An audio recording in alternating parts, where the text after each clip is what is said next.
Hello, fellow Sapiens. Whether you're settling into bed, working late, or simply letting your mind breathe for a while, take a moment to slow down. This is Sleepless Homo, soft science for sleepless minds. Here, we don't shout. We think. We listen. We wander through deep time together. If you enjoy these calm, factual stories, please like and subscribe. It helps this kind of quiet, long-form education reach others who still believe curiosity can change the world. In the comments, tell me where or how you listen, before sleep, while driving, cooking, showering, or working with headphones on. And if you drift off mid-chapter, I've added timestamps below so you can find your way back. Because this story, from start to end, is worth it. We are not prophets here, just humble scientists and storytellers piecing together what we think we know. And as always, stay curious, stay calm. Now, let's return to the world beneath our feet, back to the time when mushrooms ruled the earth. What if the true empire of our planet was never above ground at all? Not in the trees, nor in the oceans, nor even in us, but beneath everything we walk on. Down there, hidden under leaf litter, soil and stone, stretches one of the largest and oldest living systems on Earth. A silent empire, patient and infinite in its reach, made not of muscle or root, but of threads. Mycelium, the body of fungi, is a network so vast that it defies easy measurement. In a single teaspoon of healthy forest soil, there can be kilometers of microscopic filaments, weaving, branching, fusing and dividing in patterns that look strangely familiar to the human brain or the structure of galaxies. But this web is neither conscious in our sense nor mechanical. It is something older, quieter, and far more fundamental. We usually think of mushrooms as small, fragile things, little umbrellas that bloom after rain and fade in a day. Yet those brief eruptions are only the fruit, the visible surface expression of a hidden architecture that can stretch for kilometers and live for centuries. The mycelium below is the true organism, an underground fabric that threads through roots, stones, and decaying matter, connecting life to death and death back to life again. The largest known living organism on the planet is not a whale, nor a redwood forest, but a fungus. Beneath the Blue Mountains of eastern Oregon, a single individual Armillaria osteite sprawls across more than 2,000 acres of forest floor, quietly existing for thousands of years.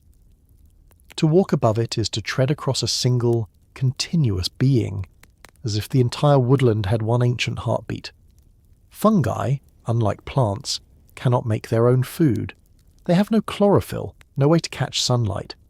Instead, they feed by decomposition and trade, absorbing the work of others, dead wood, fallen leaves, animal remains, even stone minerals, breaking them down into molecules small enough to rejoin the cycles of life. Everything that rots, recycles, or returns to the soil passes through the hands, or rather the threads, of fungi. Without them, forests would choke on their own debris, and the planet would soon become a graveyard that never decays. It is fungi that make endings fertile, yet the power of fungi is not only to digest, it is to connect. Beneath every forest, beneath the roots of almost every plant you see, lies an invisible partnership. Fungal threads enter the roots of trees, shrubs, and grasses, forming what scientists call mycorrhizae, a living alliance where trade is constant and mutual. The fungus offers minerals, water, and protection. The plant, in return, sends sugar, built from sunlight. Together, they form what biologist Suzanne Simard famously called the Wood Wide Web. Through this network, trees share information and nutrients. A shaded sapling may receive carbon from its taller neighbours. An old tree, before dying, may release its stored resources into the network, as if writing its will into the soil. This is not romantic metaphor, but measurable chemistry, a conversation in carbon and nitrogen rather than words. Under a microscope, a forest floor looks like a traffic map of glowing threads.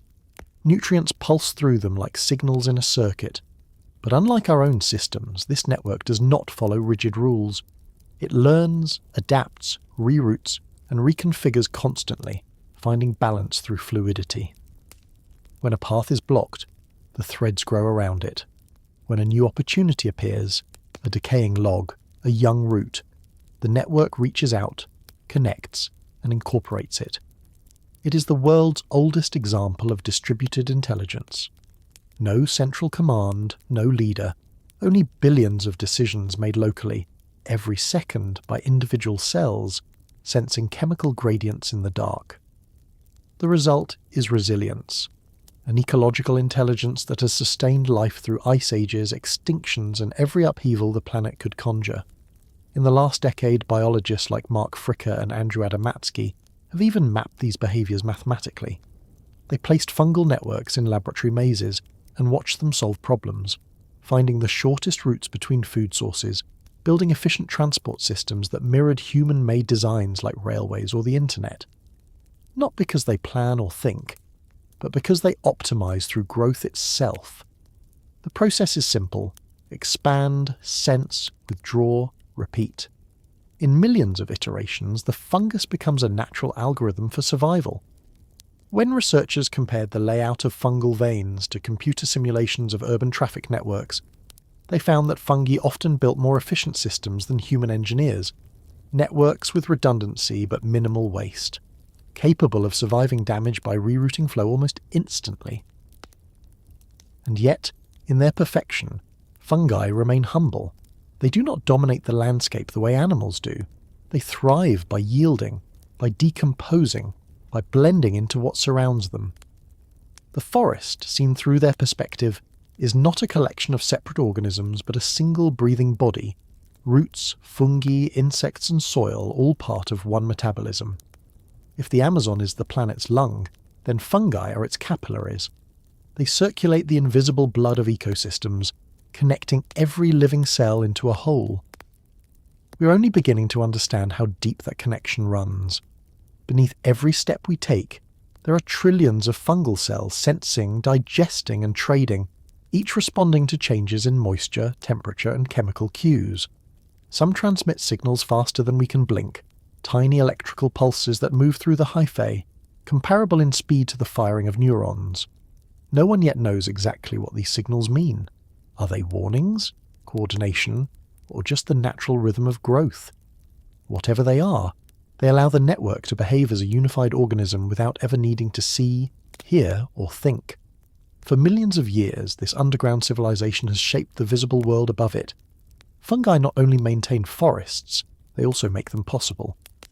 When rain falls, fungal filaments hold soil together, preventing erosion. When drought comes, they store water deep underground and release it slowly to roots. When pollution seeps into the ground, certain species absorb toxins, cleaning the soil molecule by molecule. They are quite literally the immune system of the biosphere.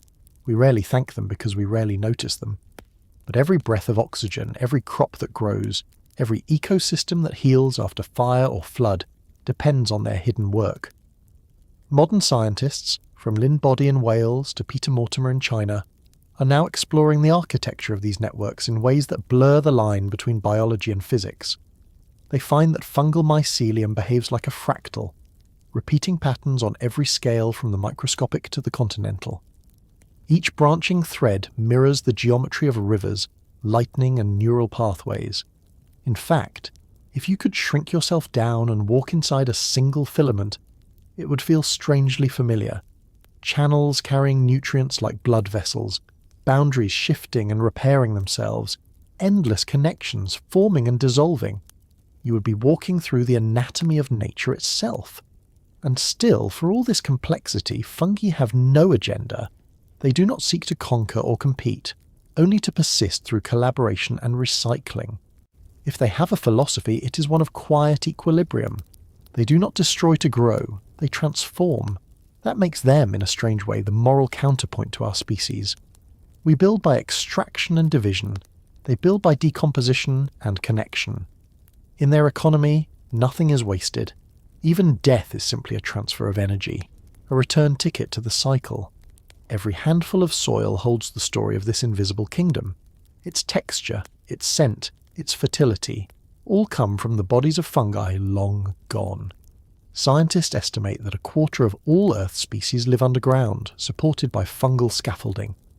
From bacteria to beetle larvae to plant roots, everything beneath the surface forms a continuous conversation. We tend to picture life as a tree, branching upward, but perhaps it is better imagined as a network, spreading outward, layer by layer, like mycelium. The more we learn about fungi, the less we can separate one form of life from another. Some researchers now argue that fungi are the oldest social network on Earth.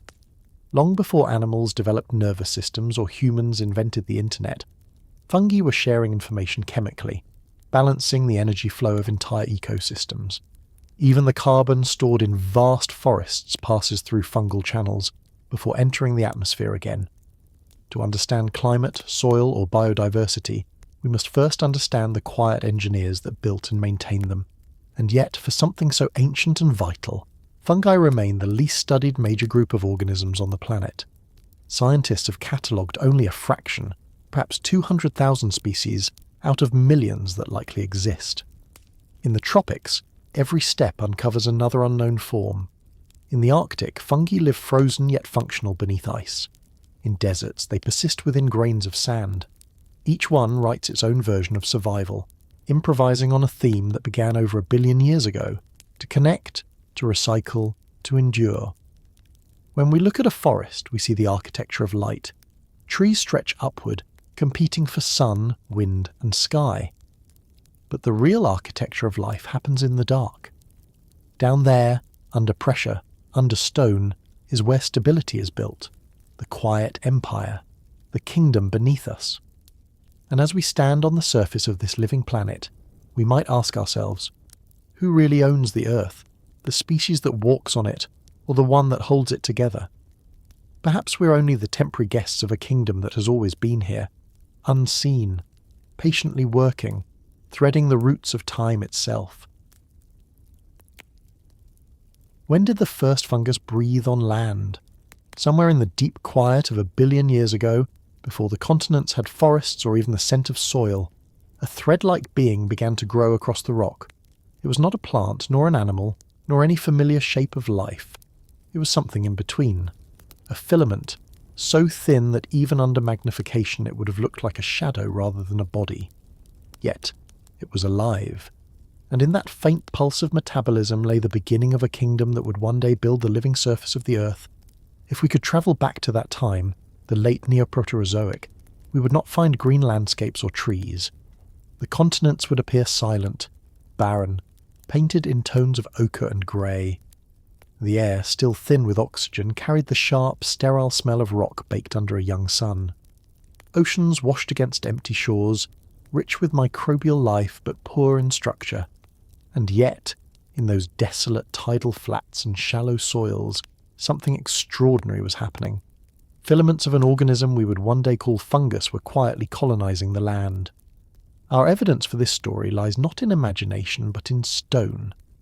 In ancient formations from what is now the Canadian Arctic and the Democratic Republic of the Congo, scientists have uncovered fossils that whisper of this first terrestrial breath. They are not grand fossils, no shells, no bones, no leaves, but microscopic traces preserved in quartz and shale. Under the microscope, these fossils reveal networks of branching filaments, hollow and septate, meaning divided into tiny compartments by cross walls. These are not the chaotic mineral veins of random chemistry. They are organized, patterned, alive once in form and logic.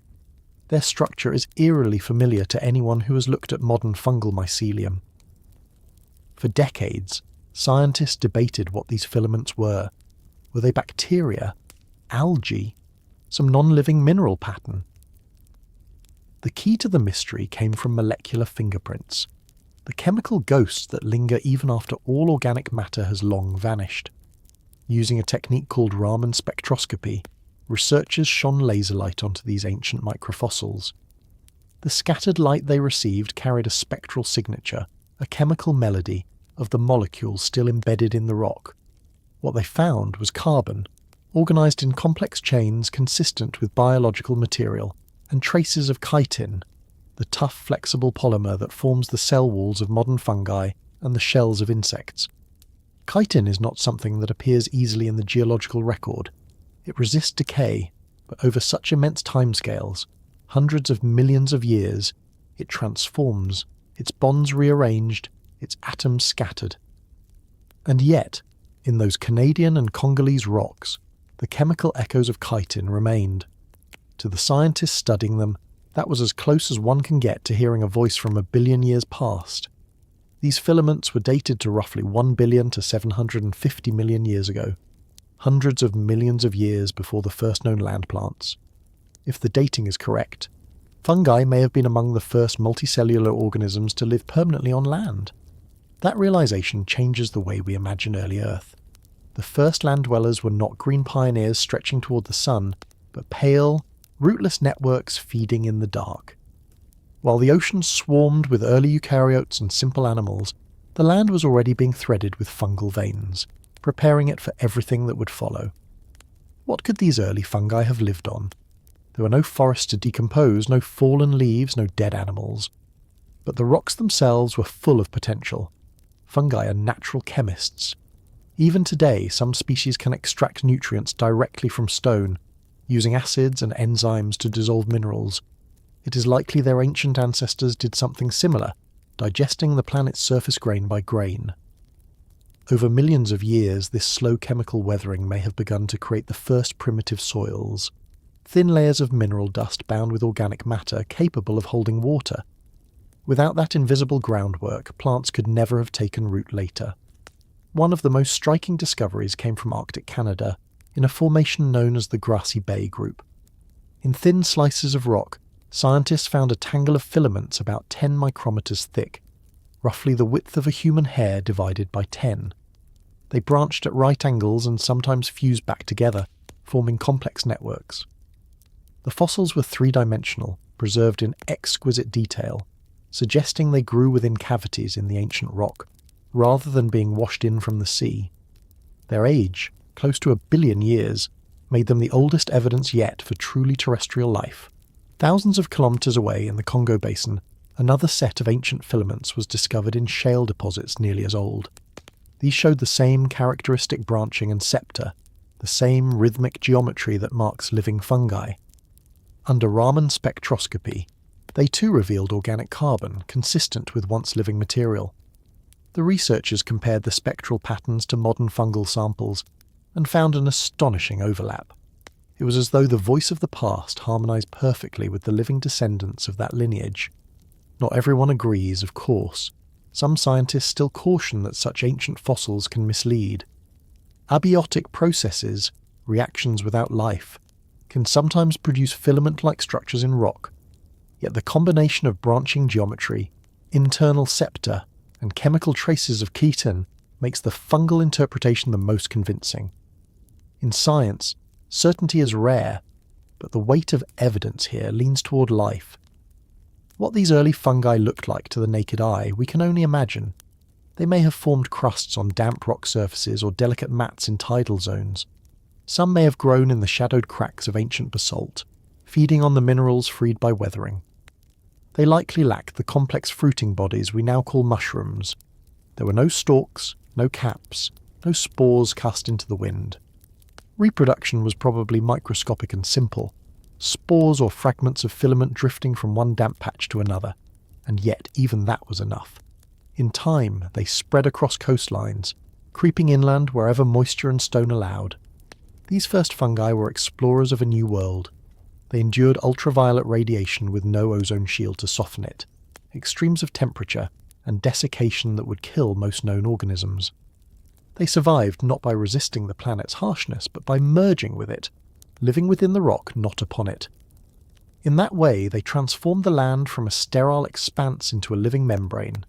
Every millimetre of weathered soil we see today has, at its origin, the fingerprints of their work. To grasp how significant this was, we must remember that life's great challenge was not complexity, but expansion. For billions of years, biology had been confined to the sea. Crossing onto land required solving an entirely new set of problems: how to resist drying out, how to obtain nutrients without being surrounded by water, how to anchor, how to reproduce in air. Fungi solved many of these first. They did not need roots. Their bodies were roots. They did not photosynthesize. They digested.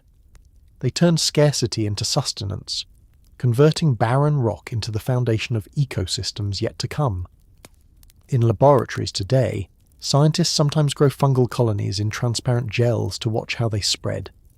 Over days, the filaments reach outward, branching toward food sources, fusing when they meet one another. What they are doing in minutes on a petri dish, their ancestors did on the face of the planet over hundreds of millions of years. It was the same dance: expansion, fusion, adaptation, only stretched across geologic time. This ancient colonization remains one of the least understood transitions in Earth's history. We know it happened, but not how fast, nor exactly where. The fossil record is sparse, the clues rare and fragile. Yet each discovery adds a brushstroke to the picture. The more we look, the more we see that fungi were not latecomers in the story of life, but some of its earliest engineers. They did not merely accompany plants onto land, they were already there, waiting. And so, when we picture the birth of terrestrial ecosystems, we should not imagine sudden green fields erupting from nothing. Before that came a darker age, a world of films and threads, of stone being slowly digested by unseen chemists. A time when the most sophisticated organisms on land were silent filaments weaving beneath the first rains. It's strange to think that everything familiar, the grass beneath our feet, the forests that shade us, the very concept of soil, may trace back to these microscopic pioneers. The first shadows of life on land were not cast by trees but by filaments thinner than breath. They turned rock into home, decay into creation, and emptiness into habitat. When did the first fungus breathe on land? We can't name the day or the species. We can only say that long before anything crawled, walked, or grew tall, something invisible took its first quiet breath, and the earth began to change forever. How do you eat a planet made of rock? If you were a fungus living nearly 1 billion years ago, this was not a metaphorical question. It was survival. The oceans already belonged to bacteria and algae, the skies were empty, and the continents were nothing but cracked mineral crust. Yet, against all odds, life began to crawl, not with legs, but with chemistry. The first fungi, silent and unseen, discovered how to turn stone into food. Imagine the surface of the Earth around 900 million years ago. The land is silent, shimmering under a faint, thin atmosphere. No grass, no moss, not even a hint of green. The continents are shaped by wind and salt, their edges eroded by relentless tides. But beneath that desolation, the first filaments of life have arrived. They move slowly, cell by cell, into the pores of basalt and shale. They are not searching for sunlight, they are searching for elements: iron, phosphorus, potassium, magnesium, the nutrients trapped within the planet itself. To unlock them, the fungi began to invent chemistry. They became the planet's first true alchemists. Unlike animals that consume and digest inside their bodies, fungi externalize digestion. They do not have mouths, they have exoenzymes, tiny molecular tools secreted into the world around them. These enzymes break the chemical bonds of whatever they touch. It's a strategy of patience rather than aggression. Instead of biting, they dissolve. Over millions of years, this molecular patience transformed the surface of Earth. The fungal filaments secreted weak organic acids, oxalic acid, citric acid, gluconic acid, that chewed at rock crystals, slowly releasing their mineral nutrients. Under a microscope, the scars of that ancient digestion can still be seen today. Tunnels etched into grains of feldspar and pyroxene, branching patterns identical to fungal hyphae. In these scars, geologists read the signatures of life, microscopic graffiti left by organisms that turn stone into something edible. What makes this so extraordinary is that it predates every known ecosystem. There were no roots to share the work, no leaves to shade the surface, no decomposition cycle to recycle dead matter. These fungi were operating on pure chemical ingenuity. The only raw material available to them was rock, and yet from that they extracted everything they needed. The process was painfully slow by human standards. A single gram of basalt, under fungal influence, might take centuries to weather into clay, but fungi are not bound by our sense of time. They expand, pause, and resume their growth according to their surroundings. Over hundreds of millions of years, this patient corrosion produced something entirely new, the first proto-soils. These were not the rich, loamy soils that cradle modern forests, but thin mineral skins, a mixture of decayed rock particles, retained water, and traces of organic compounds from fungal metabolism. It was, in essence, the planet's first living crust. Modern experiments have shown how this might have worked. In laboratory settings, scientists cultivate rock-dwelling fungi on small samples of granite or olivine. Within months, microscopic etching begins. Within years, measurable chemical changes occur. The same minerals found in early soil begin to appear. Calcium, phosphorus, and silicon are mobilized. Clay-like residues accumulate. The fungi, even today, continue the same slow work they began almost 1 billion years ago. In one sense, this early fungal chemistry was a planetary-scale metabolism. Rocks that had been inert since the Earth's formation were now entering the biological cycle. The fungi liberated minerals that washed into rivers and seas, enriching marine life and possibly influencing atmospheric chemistry. Every acid droplet they secreted changed the surface chemistry of the planet molecule by molecule. Some researchers propose that this rock-eating behaviour may have also helped regulate the planet's temperature. When fungi break down silicate minerals, they release ions that eventually combine with carbon dioxide to form carbonate rocks, locking away greenhouse gases. In this way, the earliest fungi may have helped to draw down atmospheric carbon dioxide long before plants evolved to do the same. It is one of those humbling possibilities in science, that the cooling of ancient Earth, the stabilization of its surface climate, might owe as much to fungal chemistry as to any later photosynthetic revolution. But these ancient pioneers were not alone in their chemical experiments. Bacteria had been weathering rock long before, using different enzymes and strategies. Yet fungi brought something bacteria lacked: scale and structure. A fungal filament is larger and more organized than a single bacterium. Its networked form allows it to explore, to branch, to coordinate chemical activity across large areas. Even without a brain, the network behaves as if it thinks, sending growth where nutrients are richest, retreating where they are scarce. Over time, this strategy allowed fungi to penetrate deep into the crust, forming a subterranean web of slow digestion. To the human mind, there's something both alien and elegant in this approach. We tend to define life by its movement, its hunger, its visible struggle. Fungi teach a different rhythm. They do not hunt, they transform. They do not rush, they endure. Where other organisms compete, they cooperate chemically with their environment, trading stability for speed, patience for permanence. We can see echoes of this early metabolism even now. In volcanic regions, modern rock fungi still thrive, feeding on the mineral salts that seep through fresh lava.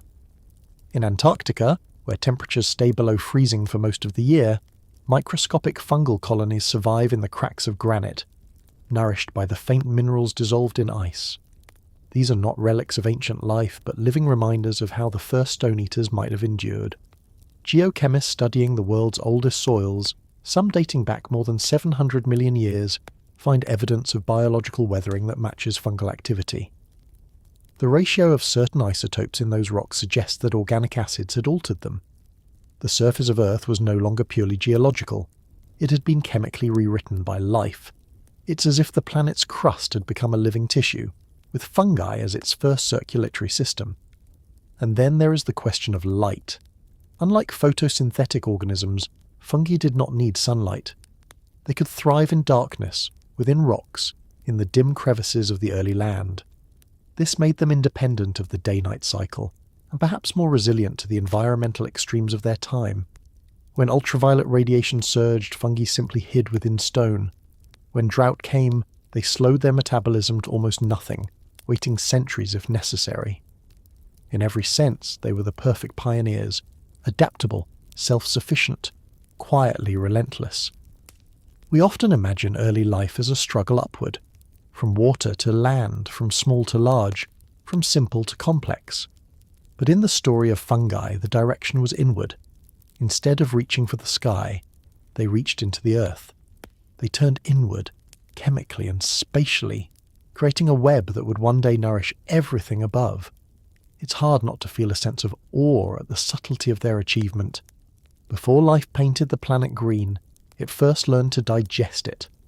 Every grain of fertile soil today, every crumb of clay that feeds a root, carries the memory of that ancient chemistry.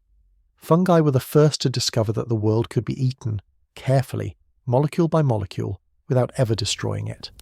And so, when we hold a handful of earth, we are holding the work of stone eaters.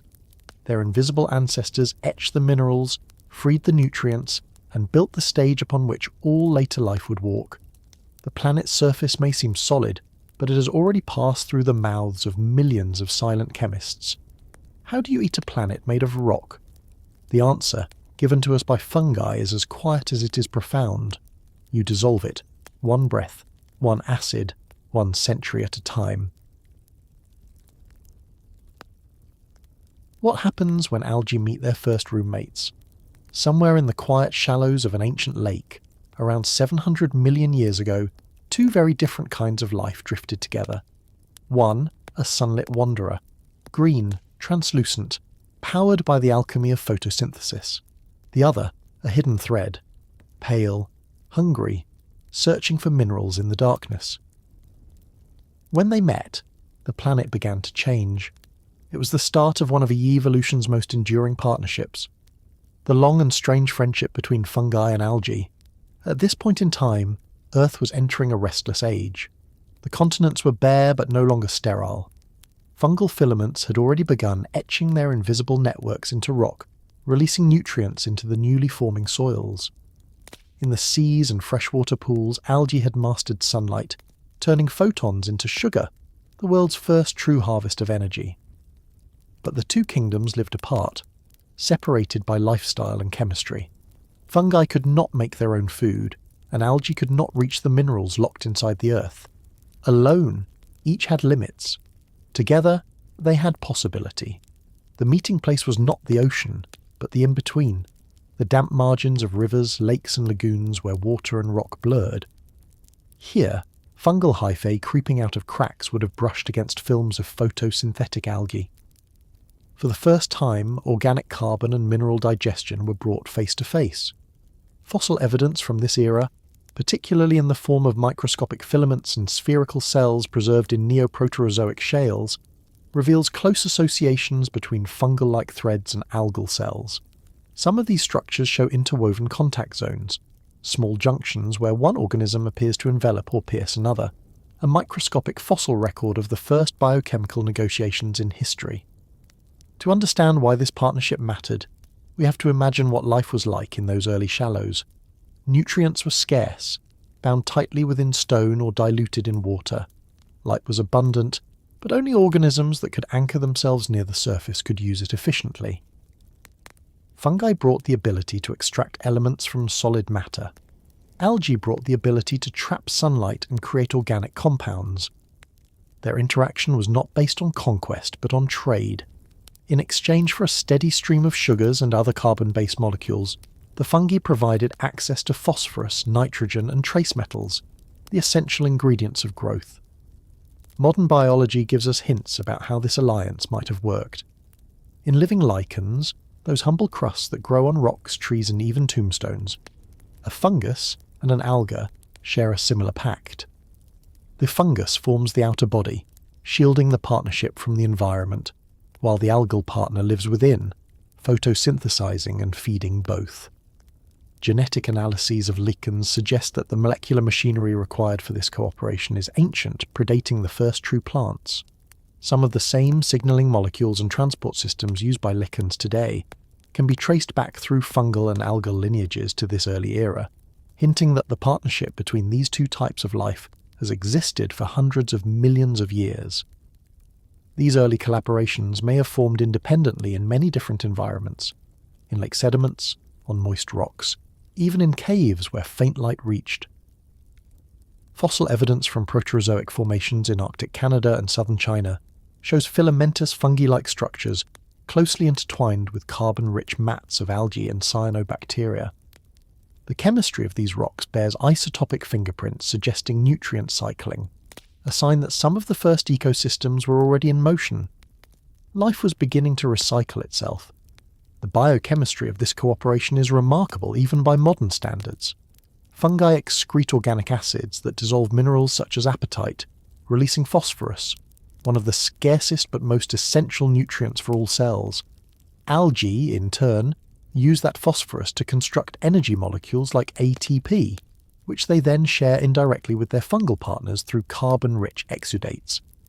It is a barter system conducted at the scale of molecules, carried out without eyes or intention, yet as efficient as any economy humans have ever built. This exchange likely had profound consequences for the evolution of both partners. For fungi, it offered a reliable energy source beyond scavenging decaying material. For algae, it opened the door to colonizing new habitats, damp surfaces, semi-submerged rocks, and eventually land itself. The chemical resilience that allowed lichens to survive on bare stone today is a living echo of that early evolutionary innovation. It was not plants that first turned the mineral earth into a living surface. It was this ancient alliance of sunlight and soil, algae and fungus, weaving together a system of life that could exist where neither alone could thrive.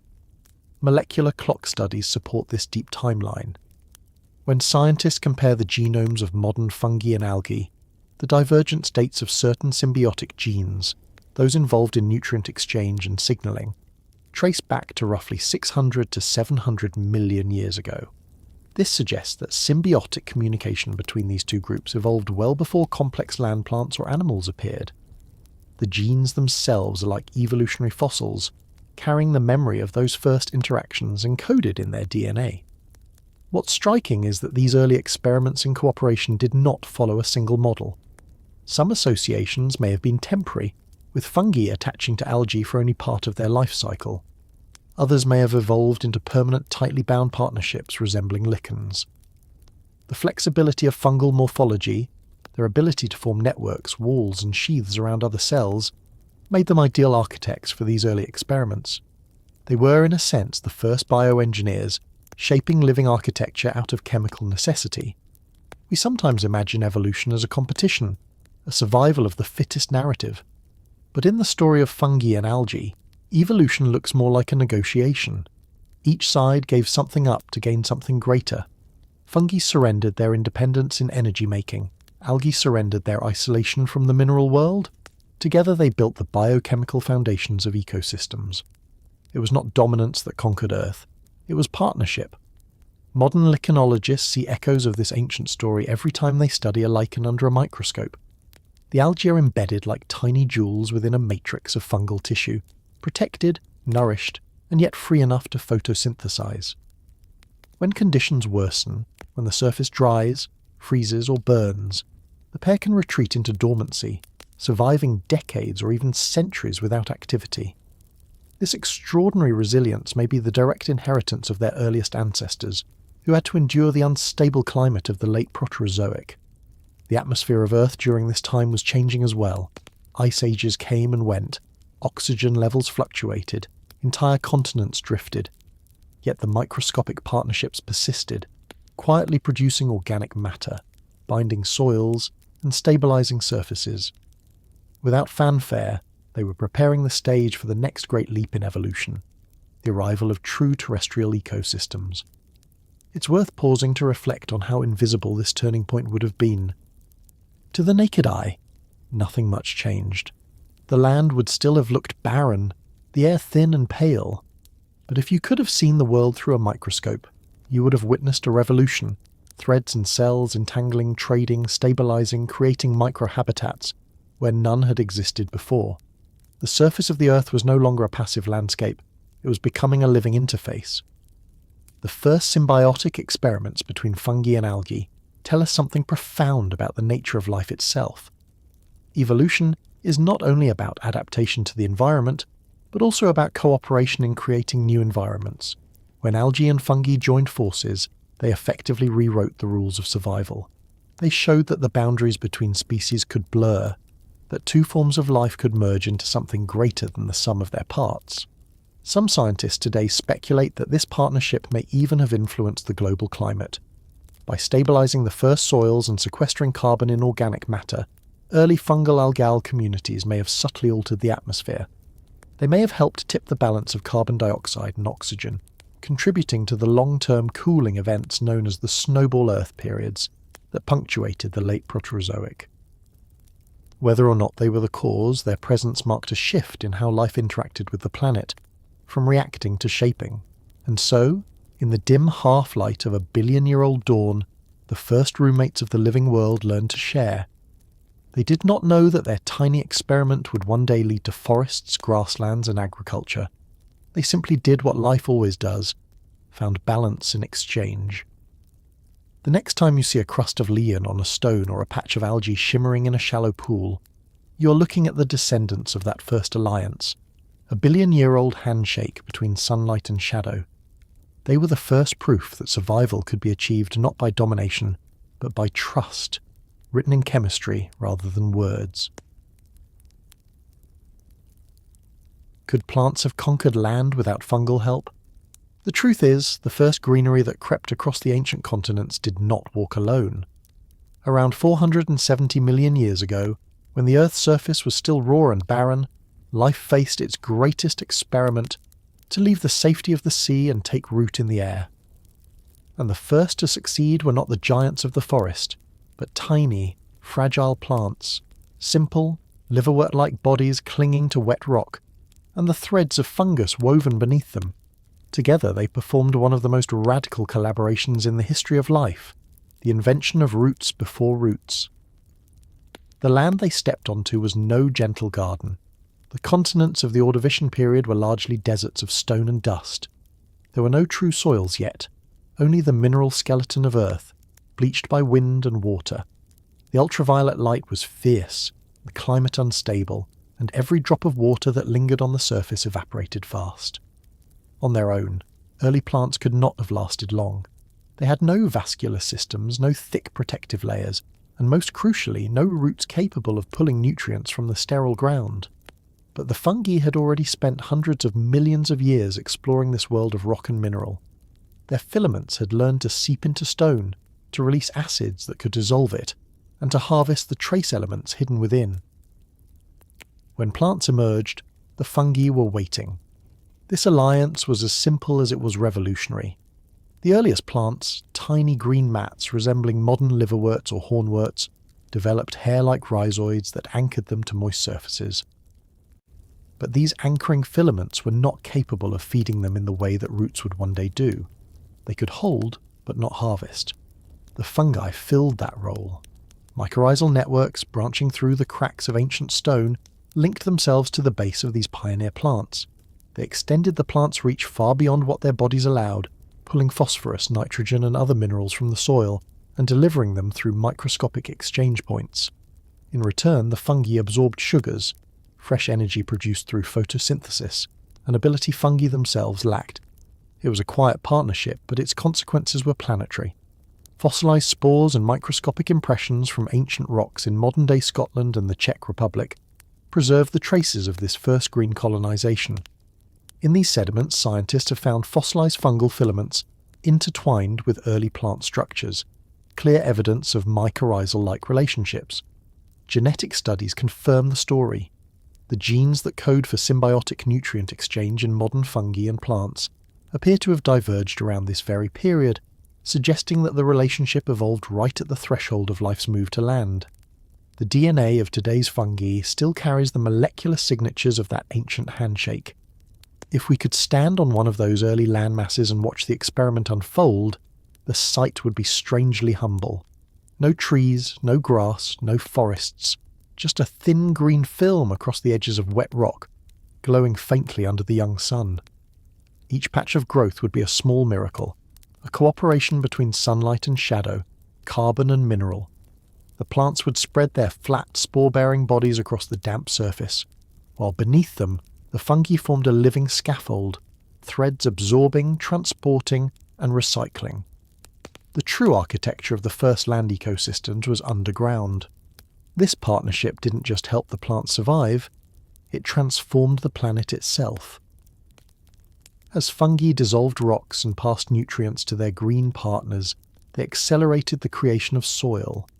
The minerals freed by fungal enzymes mixed with decaying organic matter from early plants, forming the first fertile layer capable of retaining moisture. With each generation of growth and decay, the soils thickened, binding loose sediments together and slowing erosion. Rivers began to carry fewer minerals into the ocean. Over millions of years, this reduced the amount of carbon dioxide in the atmosphere, triggering a slow planetary cooling. The air we breathe today, rich in oxygen, mild in temperature, is a legacy of that ancient fungal labour. It's hard not to anthropomorphise such a system, to imagine the fungi as architects and the plants as engineers. But this was not design. It was evolution's quiet improvisation. Fungi did what they had always done, digested minerals and sought out carbon sources. The plants, for their part, produced sugars and struggled to anchor themselves. In the tension between those needs, nature found a solution elegant enough to persist for 500 million years. Scientists studying the earliest known land plants, such as Cooksonia and Rhynia, have found microscopic evidence of fungal structures within their tissues. These fungi likely belong to a group known as Glomeromycota, the ancestors of most modern mycorrhizal species. Their filaments penetrated the primitive plant cells, forming arbuscules, tiny tree-like structures designed for nutrient transfer. This cellular intimacy marked a turning point. Fungi were no longer just external partners. They had become part of the inner physiology of plants. The boundary between organism and symbiont began to blur. As the Ordovician turned to the Silurian, this fungal partnership enabled plants to spread farther inland.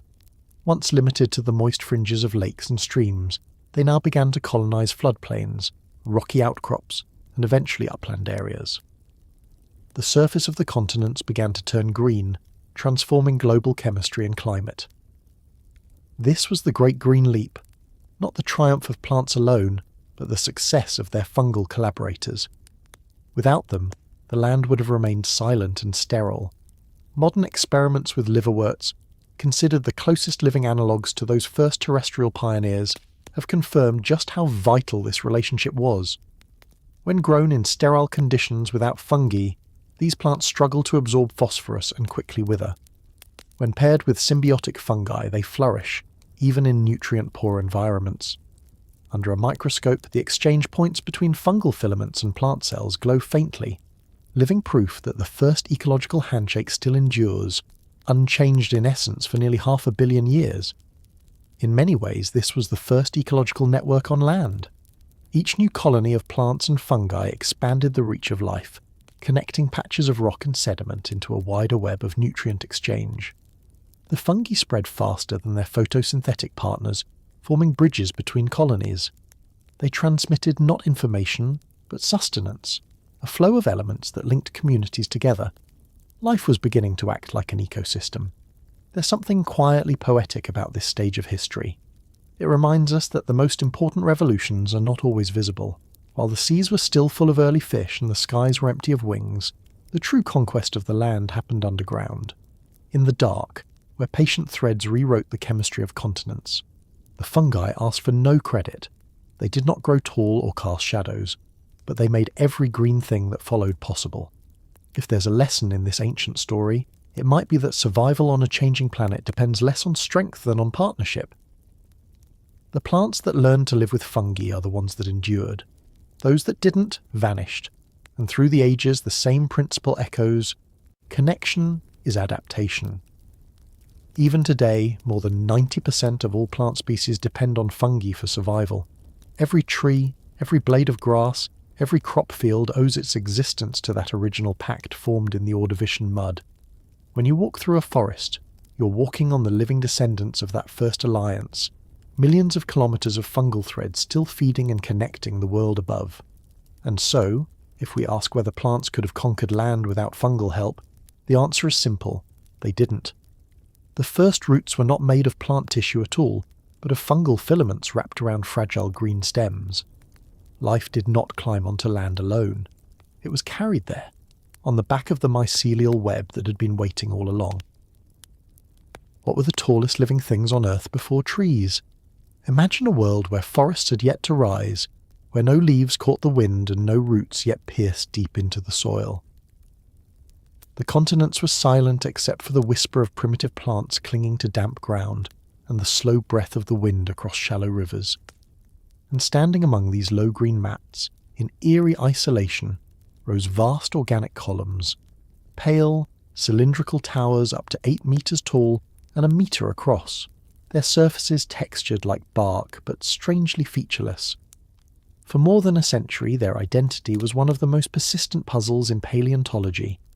Today, we believe they were fungi, the first giants on land. We call them prototaxites. They appeared around 420 million years ago and thrived for nearly 60 million years, during the Silurian and Devonian periods, before the first true trees arrived to claim their place in the sun. The idea that these monoliths were fungal may sound absurd at first. How could something so delicate, so transient as a mushroom, become the tallest living structure on the planet? But the fossil evidence, unearthed across multiple continents, points in that direction with quiet persistence. The story begins in the mid-19th century. In 1860, Canadian geologist John William Dawson discovered strange cylindrical fossils in the Devonian rocks of Gaspé Bay, Quebec. They were unlike anything he had seen before, massive, branching, and composed of tightly packed fibres. Dawson, a man of deep religious conviction and a critic of Darwin's newly published theory of evolution, struggled to fit these fossils into his worldview. Believing that all life followed a divine order, he interpreted the structures as the decaying trunks of giant conifers, primitive trees that had failed to fossilize properly. He called them prototaxites, meaning first you. To Dawson, they were evidence of an orderly progression of life, from simple plants to grand forests, in keeping with creationist ideas of the time. For decades, this interpretation went largely unchallenged. The fossils seemed to fit the shape of trees, tall, cylindrical and branching. But as the field of paleobotany advanced, doubts began to grow. The internal texture of prototaxites didn't match that of any known wood. Under the microscope, the tissues looked nothing like tree rings or vascular cells. Instead, they were made up of countless interwoven filaments, fine tubes just a few microns wide, arranged in irregular networks. Some were hollow, others solid. No evidence of leaves, roots, or vascular channels was ever found. Whatever prototaxites was, it was not a plant. By the early 20th century, scientists proposed a range of increasingly strange alternatives. Some argued that it was a type of marine alga that had somehow colonized land. Others thought it was a rolled-up mat of liverworts or mosses. A few even suggested it was a lichen, a symbiotic fusion of fungus and photosynthetic algae. The debate simmered for decades, each theory adding a fragment to the mystery but none resolving it. Then, in the early 21st century, a new generation of scientists looked at prototaxites through the lens of modern biology, and everything changed. Geochemical analyses revealed something extraordinary. The carbon isotopes within prototaxites varied wildly from specimen to specimen, even when collected from the same fossil bed. If prototaxites had been a plant, it would have drawn carbon from the atmosphere through photosynthesis, producing consistent isotopic ratios. Instead, its chemical signature resembled that of an organism that fed on other organic matter, absorbing whatever nutrients were available in the soil around it. That behaviour fits perfectly with a fungus. Under closer examination, thin sections of prototaxites revealed a structure identical to that of modern fungal mats, or mycelia. The filaments, known as hyphae, were arranged in branching and fusing patterns, forming a dense tissue called a plectenchema. This same structure is found in the flesh of mushrooms today, only here it was preserved on a monumental scale. It was as if the entire body of the fungus had fossilized, not just a fragment or fruiting body. This realization reframed the Devonian landscape entirely. The Earth's first forests were not made of trees but of fungal pillars, slowly digesting the world around them. To imagine such a landscape is to imagine something alien. Picture a coastal plain beneath a dimmer sun, the air heavy with mist and the scent of minerals. Liverwort-like plants form green carpets over wet ground, but rising above them are these towering fungal columns, pale grey or ochre, their surfaces streaked by rain and patterned with concentric growth rings. They do not sway or rustle like trees. They absorb silently from the air and from the decaying mats of life beneath them. When they die, they collapse inward, leaving hollow tubes that become the first organic structures in the soil record. In a world without insects or vertebrates, These silent towers would have been the most imposing shapes on the land. For decades, scientists struggled to understand how such enormous fungi could have survived without collapsing under their own weight. Modern fungi are mostly fragile, dependent on moisture, and limited in size by their soft tissue. But the Devonian atmosphere was different, denser, wetter, and rich in carbon dioxide. The ground was firm with mineral crusts, and competition for space was minimal. In such a world, a fungus could grow unchecked for decades, spreading its mycelial base underground like a vast anchor. Some researchers suggest that Prototaxites was not a single stalk at all, but the exposed portion of a giant subterranean organism, its fruiting structure rising above the surface like a chimney vent. In that sense, the visible columns were just the tip of the iceberg, a fleeting manifestation of a much larger body hidden below. The ecology of Prototaxites remains an open question.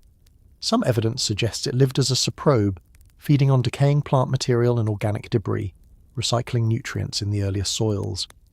Others think it formed symbiotic relationships with early plants, much like modern mycorrhizal fungi, extending its influence underground.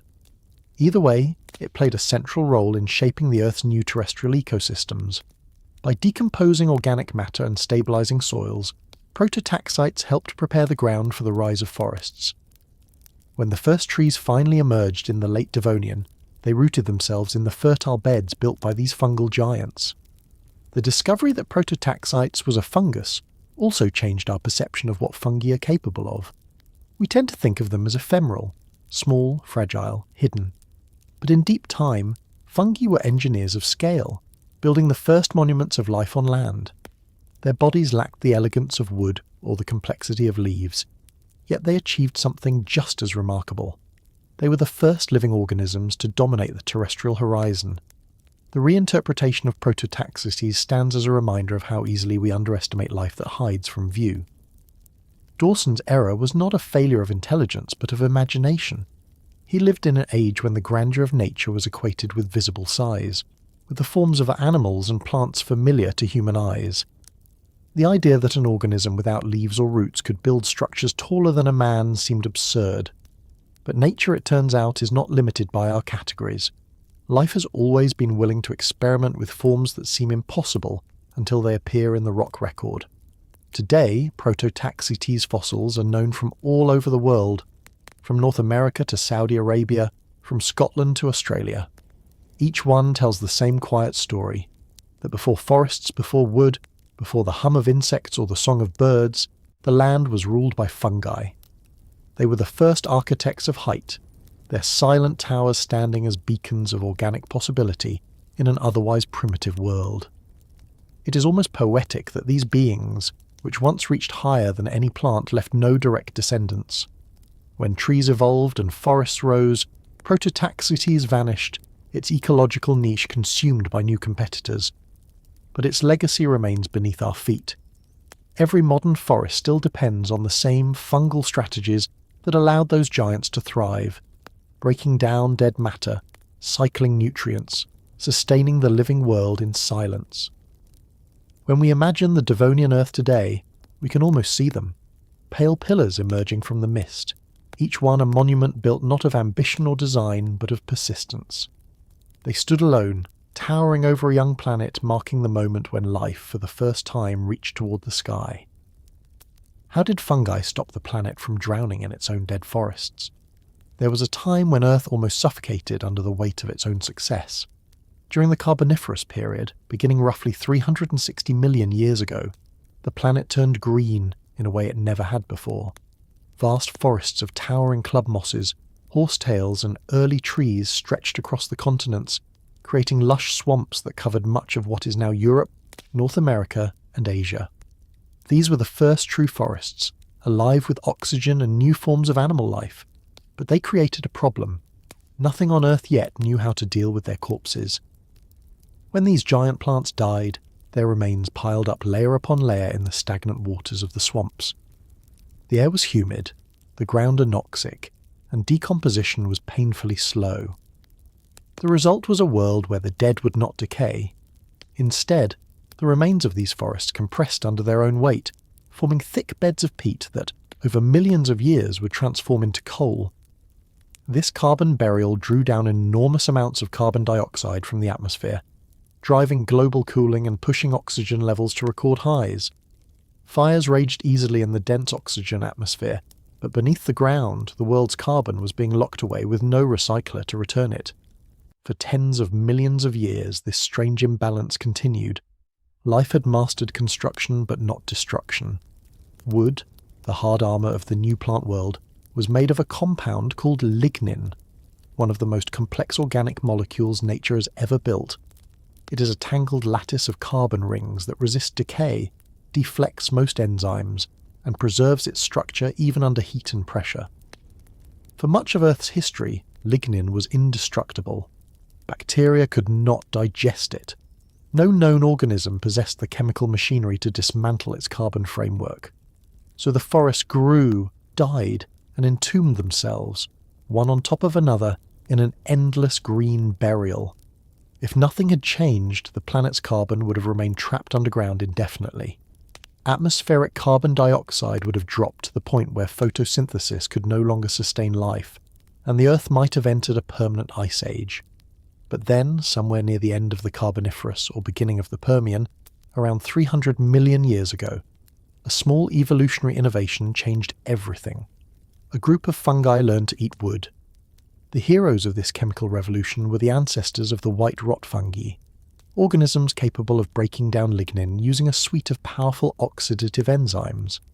These enzymes, particularly peroxidases and lacases, use reactive oxygen molecules to rip apart the complex bonds that hold lignin together. It was a biological invention as profound as photosynthesis itself. For the first time in history, the tough carbon walls of wood could be dismantled and recycled into the biosphere. The dead forests could finally rot. When paleomycologists and geochemists examined fossil coal deposits, they found something astonishing. In the youngest Carboniferous and early Permian coals, traces of lignin were no longer perfectly preserved. Microscopic signs of fungal decay, characteristic tunnel patterns, cellular perforations and biochemical residues began to appear. Molecular fossils known as biomarker compounds, remnants of fungal peroxidase activity, emerged in sediments of this age. The evidence pointed to a massive shift in global decomposition. Before these fungi evolved, the world's carbon cycle was effectively one-directional. Carbon went into living tissue and stayed there after death, slowly becoming rock. After fungi entered the picture, carbon was liberated again as carbon dioxide through respiration. The great imbalance that had turned the Carboniferous world into a coal factory finally began to self-correct. It was fungi, not fire or tectonics, that reopened the planetary carbon loop. This innovation also transformed ecosystems. Once fungi learned to digest lignin, they could colonize almost any plant material, even dense trunks and buried roots. They spread through forest soils and dead wood, breaking down organic debris into simpler compounds that plants and microbes could reuse. Nutrients that had once been locked away in undecomposed tissue began to flow freely again, fueling new growth and stabilizing food webs. Fungi became the silent regulators of the carbon economy, maintaining the balance between creation and decay. The timing of this evolutionary leap coincides eerily with the decline of coal formation in the geological record. Coal deposits are abundant during the Carboniferous, but become much rarer after the early Permian. Many geologists now believe that this coal gap is not a coincidence but a direct result of fungal innovation. Once fungi could decompose lignin efficiently, far less organic matter remained to fossilize.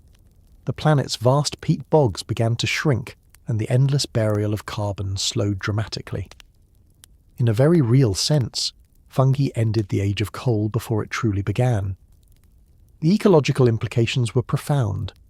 Atmospheric oxygen levels, which had soared to over 30% during the peak of coal formation, began to fall back toward modern values. Wildfires became less frequent.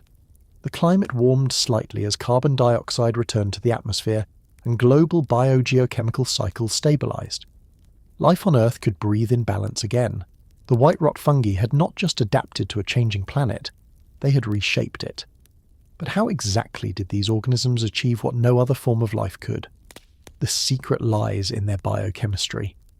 While most decomposers rely on enzymes that target specific molecular bonds, lignin requires brute chemical force. White rot fungi produce reactive oxygen species, essentially controlled bursts of molecular chaos that oxidize linin's carbon rings. This process is messy, imprecise, and energetically expensive, but it works. The fungus secrete these oxidizing agents into the wood, breaking down its structure from the outside in. What remains is a fibrous, pale residue, the white rot that gives the group its name. This ability to unmake lignin gave fungi access to an enormous new source of energy and nutrients. It also made them the dominant decomposers of terrestrial ecosystems, a role they still hold today. Every fallen tree, every decaying log, is now a miniature battlefield where fungi wage slow chemical war against wood. It is this process that prevents Earth from turning into a graveyard of forests, a repeat of the Carboniferous trap. Interestingly, molecular clock analyses suggest that the genes for lignin degradation evolved only once, in the ancestors of the Agaricomycetes, the large fungal clade that includes most of the mushrooms we recognize today. From that single evolutionary event, thousands of lignin-degrading species diversified, each refining the chemistry of decay in its own niche. Their collective impact was planetary. If one were to stand in a Carboniferous forest before this revolution, the ground would feel soft and spongy with unrotted wood. Fallen trunks would pile on one another, coated in thick mats of moss but largely intact. The air would be damp and strangely still, the smell of decay absent because decay itself had not yet learned to exist. But if one returned 50 million years later, after the rise of lignin-degrading fungi, the difference would be unmistakable. The forest floor would be alive with the scent of humus. Logs would crumble into rich soil within years, not eons. The cycle of life and death would finally be complete. The story of the Carboniferous Permian transition is not just about geological change. It is about intelligence expressed through chemistry, an ancient dialogue between life and matter. Fungi had no eyes, no nerves, no intention. Yet through trial and mutation, they discovered a process that rebalanced an entire planet. They are in that sense the unseen custodians of Earth's climate. Every breath of oxygen we take, every tree that grows from soil rather than stone, owes something to that invisible chemical genius that evolved hundreds of millions of years ago. And so, the great recycling began. The forests no longer drowned the earth in their own bodies. The dead could return to the living. It was fungi, not storms or glaciers, that taught the planet how to breathe again. When everything else died, what kept the soil alive? 252 million years ago, the world collapsed. The Permian Triassic Extinction event, often called the Great Dying, erased nearly 95% of all known species. The seas turned anoxic and acidic, forests vanished, and the air itself became a slow poison. Volcanoes in what is now Siberia erupted for millions of years, releasing enough carbon dioxide and methane to cook the planet. Temperatures soared, oceans stagnated, and the continents turned to deserts. It was the closest Earth has ever come to being a dead planet. And yet, beneath the ash and silence, one form of life quietly flourished. In the fossil record, after this global catastrophe, paleontologists noticed something strange. When they examined sediments from the earliest Triassic layers, they found them loaded not with pollen or plant remains, but with fungal spores. It was a sudden, planet-wide bloom of decomposition, what researchers now call the fungal spike.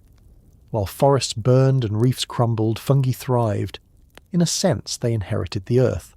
To understand why, one has to imagine what the surface of the planet looked like in the immediate aftermath. The soils of the late Permian were rich with organic debris, the remains of immense conifer forests, giant insects and amphibians. But after the eruptions, acid rain and drought stripped most vegetation away. Rivers carried blackened sediments into basins and floodplains, where they baked under a choking sun. Nearly all animals that fed on living tissue were gone, but for organisms that fed on death, conditions were perfect. There was more decaying matter than ever before, and no competitors left to consume it. Fungi have a resilient strategy unmatched in the history of life. When conditions worsen, they retreat into spores, Microscopic capsules containing a single cell or a few cells of genetic memory, wrapped in chitin, the same material that makes up the shells of insects. These spores can survive extremes of temperature, drought, and radiation that would destroy almost any other form of life. When the world burned and boiled, the fungal lineages did what they had always done. They waited, and when the fires finally dimmed, they germinated again, sending out networks of hyphae into the nutrient-rich ashes. In a geological blink, fungi recolonized the barren landscape. Sediment samples from South Africa, Greenland, and Eastern Europe all show the same signature: dark layers rich in organic carbon, cross-cut by fungal filaments. Under the microscope, the remains of these ancient spores appear as small, spiny orbs with distinctive walls made of resistant biopolymers. They are so abundant that in some formations they outnumber pollen grains by more than 100 to 1. To scientists, this was evidence not just of survival, but of dominance. The fungal spike is more than a curiosity. It represents a biological reset. After a global extinction, ecosystems must be rebuilt from the bottom up. Decomposers like fungi are the architects of that recovery. They break down dead matter into simple elements, nitrogen, phosphorus, carbon, that can once again be taken up by the first pioneer plants. Without that recycling, new life would have no foundation to grow upon. In the early Triassic, the few plants that managed to persist, such as hardy lycopsids and ferns, did so in soils rebuilt by fungi. The living borrowed their nutrients from the dead. At first, paleontologists debated whether the fungal world that followed the extinction was real or just an artifact of preservation. Perhaps the heat and dryness of the early Triassic favoured the survival of fungal spores over fragile plant pollen, skewing the record. But over the years, more evidence piled up. Geochemical analysis of carbon isotopes in post-extinction sediments showed a spike in organic carbon consistent with massive fungal decomposition.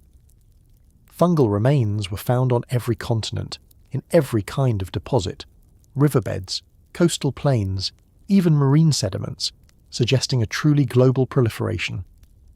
Microscopic fossils from Antarctica, for instance, revealed mycelial filaments intertwined with decaying plant fragments, perfectly preserved under volcanic ash.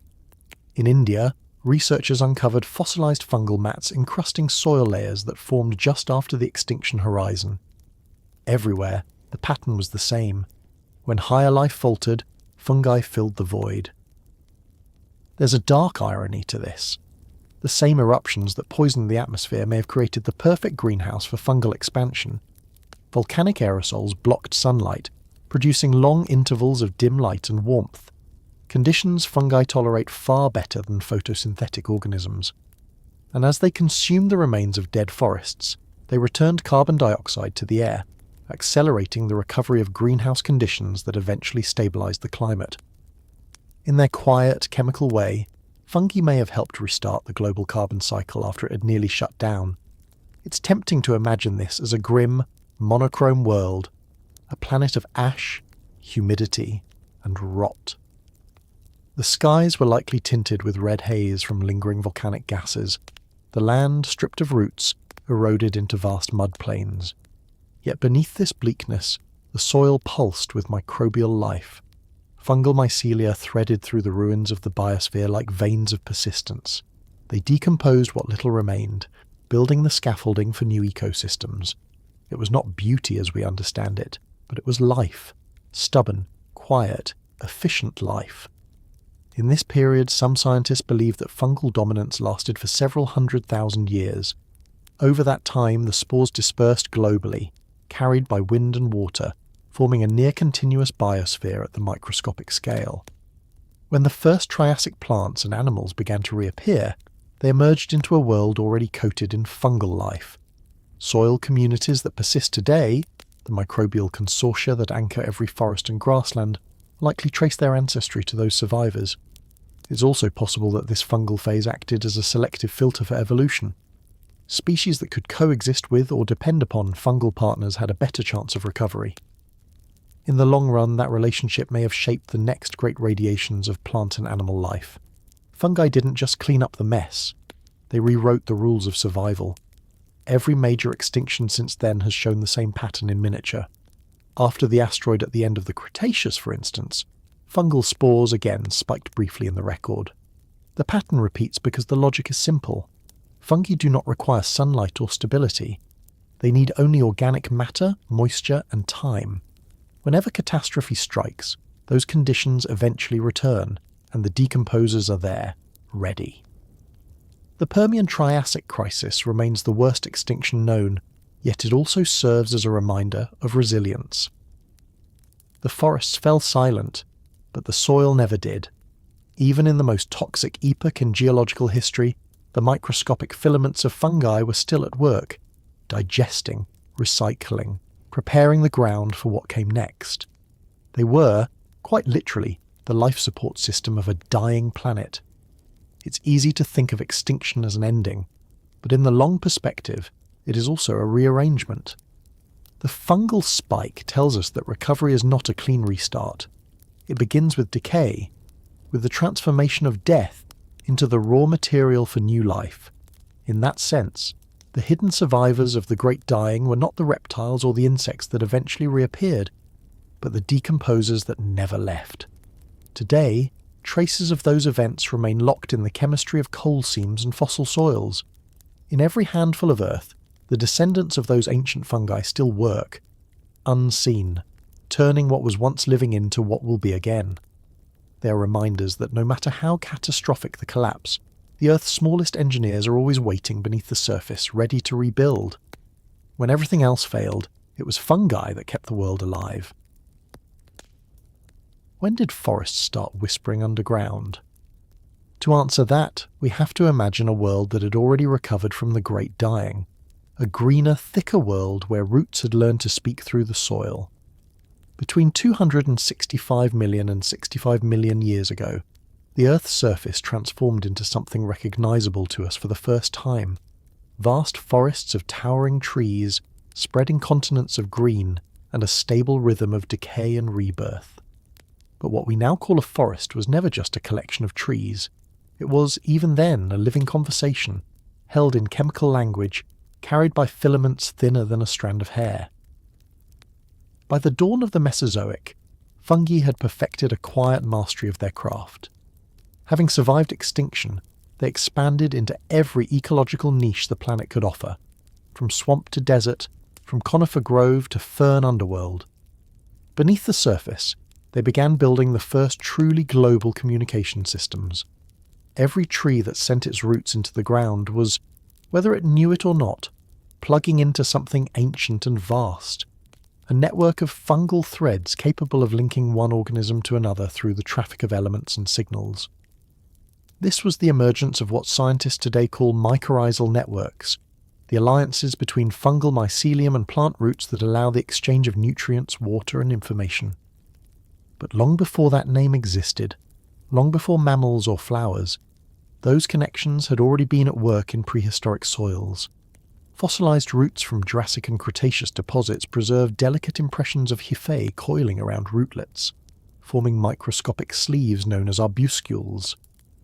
These tiny structures are the hallmarks of Endomycorrhiza, the kind of relationship where fungi penetrate the cell walls of plant roots to deliver phosphorus and nitrogen in exchange for sugars. In those faint fossilized spirals lies the story of how forests learned to cooperate. The world of the mid-Mesozoic was one of abundance and competition. Giant cycads, ginkgos, and conifers dominated the canopy. Ferns and horsetails carpeted the floor. Every root fought for moisture and minerals, every patch of soil a battlefield for survival. In such a world, the ability to trade rather than to fight became a powerful evolutionary advantage. Fungi extended the reach of plant roots far beyond what they could physically achieve. A single tree might be connected to dozens of fungal partners, each one reaching meters beyond the visible root zone. In return, the fungi tapped into the carbon-rich sugars that trees manufactured through photosynthesis. Both sides prospered, an invisible economy humming beneath the leaves. Over millions of years, these systems grew more complex.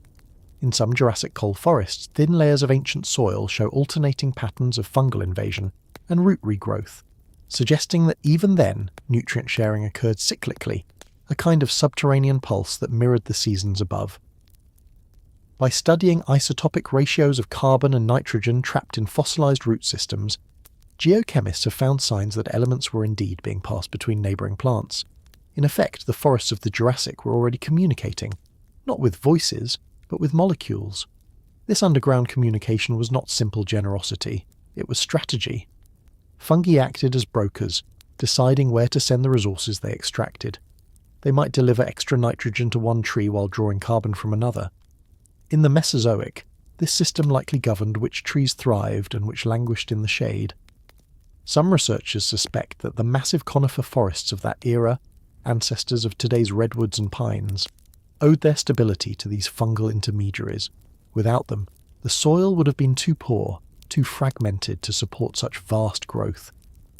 The evidence for these early networks is subtle, preserved in mineral films and microscopic traces rather than spectacular fossils. At sites in Scotland, Canada and Argentina, paleobotanists have found fossilised root nodules threaded with filaments of chitin, the biochemical signature of fungal life. In one remarkable case from the Rhynie Chert in what is now northern Scotland, roots of early vascular plants are encased with perfectly preserved fungal structures, some still showing the branching arbuscules that indicate active nutrient exchange.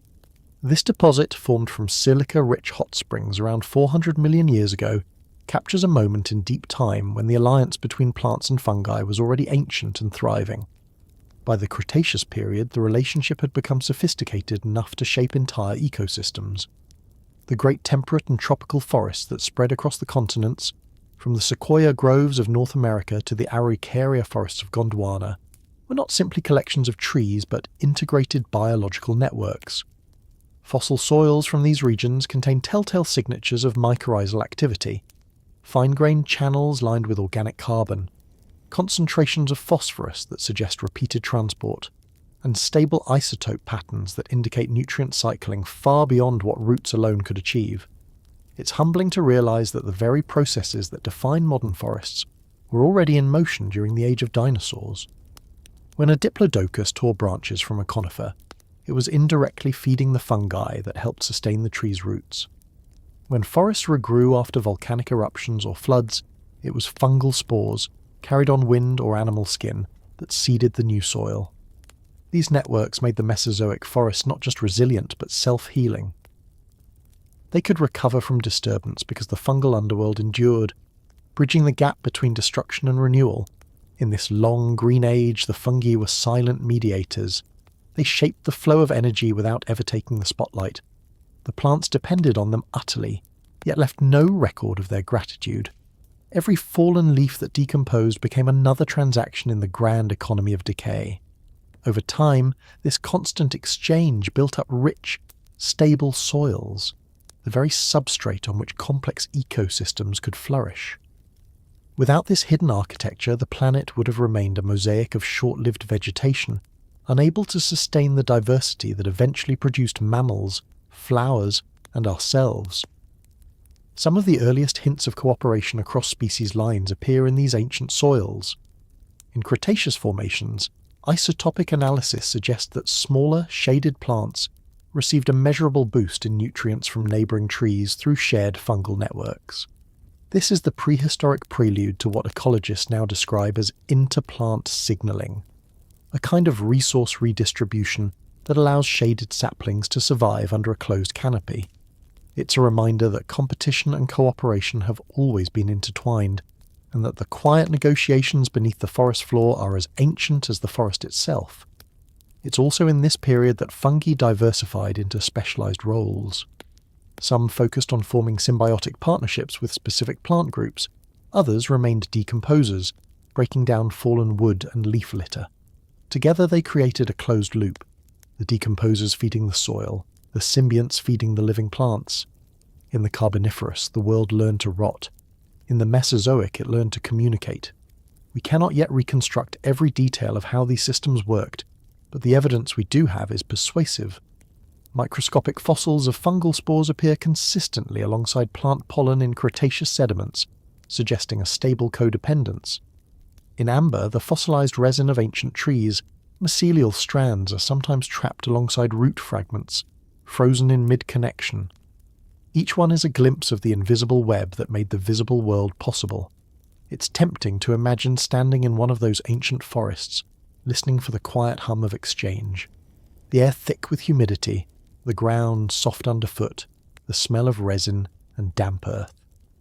Beneath every step, billions of Hyphae are at work, routing nutrients between species, sending signals that we still only barely understand. It was not intelligence in the human sense, no thought, no intent, but it was order, cooperation, and balance. In the deep silence of prehistory, life had already learned to whisper to itself. Perhaps that is the real legacy of the first forest internets. They taught the planet how to share. And through that sharing came stability, diversity, and endurance. Every modern tree, every patch of moss or blade of grass still speaks the same language first perfected in those forgotten ages. The forest learned to be more than the sum of its parts, and in doing so, it became immortal. After the dinosaurs vanished, who rebuilt the world? The answer did not roar or crawl or fly. It came quietly from the ground, from filaments too fine for any surviving eye to see. 65 million years ago, the Cretaceous world ended in fire. The impact winter that followed stripped the sky of light, smothered forests in ash, and brought even the mighty reptiles to silence. What endured were the smallest architects of all, the fungi. When the green of the planet dimmed, they bloomed. For a time, the world belonged entirely to decomposers. The rocks that mark the Cretaceous-Paleogene boundary still carry their signature, a sudden spike in fungal spores, so dense that geologists call it the fungal layer. In the months and years after the asteroid struck, when sunlight was faint and photosynthesis faltered, spores filled the air. Dead plants, dead animals, entire ecosystems lay waiting. To fungi it was not catastrophe, but opportunity. They digested the fallen world, turning decay into the soil that would feed what came next. In doing so, they reset the living stage. As light returned and warmth crept back, life began again from the underground up. The first new forests of the Paleocene rose not from untouched wilderness, but from nutrient-rich beds prepared by fungi. The early angiosperms, those flowering plants that had appeared just before the impact, now spread across continents, forming partnerships with the survivors in the soil. Mycorrhizal fungi diversified with them, evolving new forms to meet the needs of new roots. From simple exchanges of phosphorus and carbon, the relationships became more refined, more specialized.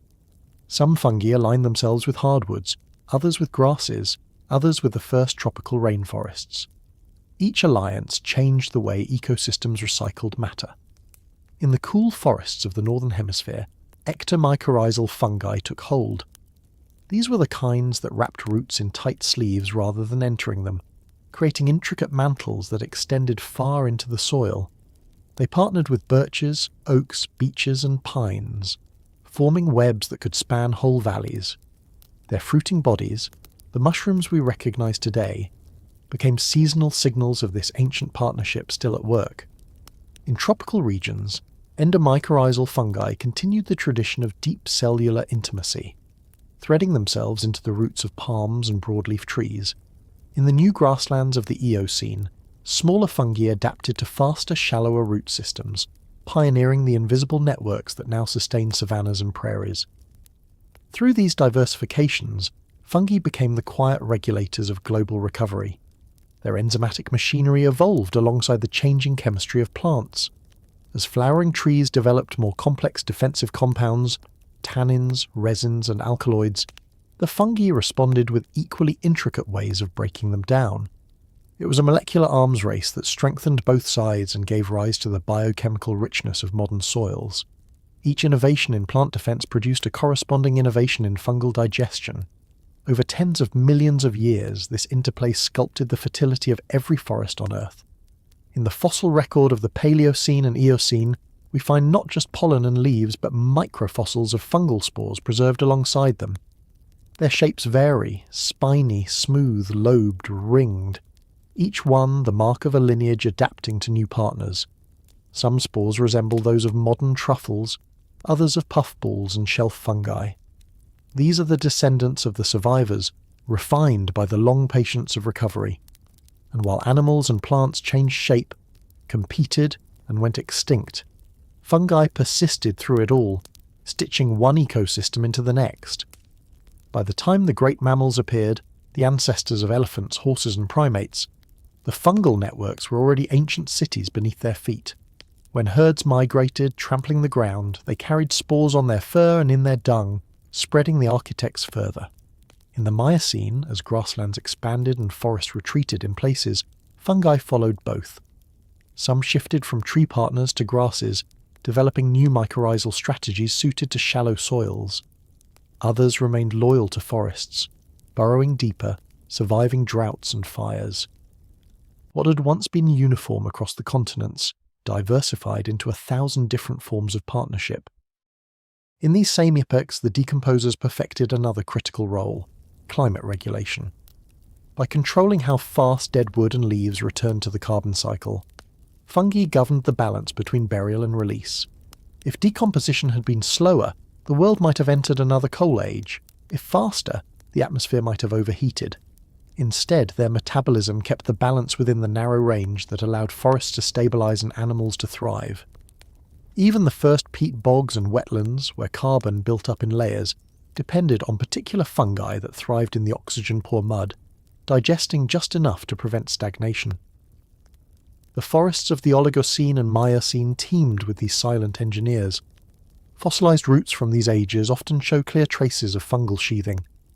In some sites, such as ancient riverbeds in North America and Europe, researchers have found entire mycelial mats turned to stone, their networks branching in fractal patterns nearly identical to those beneath modern trees. Even the chemistry of fossilized soil reflects their work. Nitrogen-rich horizons alternating with carbon-heavy layers, a rhythm that mirrors the cycle of growth and decay that continues today. As climates cooled into the Pliocene, fungi once again proved adaptable. Species that had evolved in tropical heat adjusted to temperate and even polar environments. Some began forming alliances with mosses and lichens, helping vegetation colonize the edges of glaciers.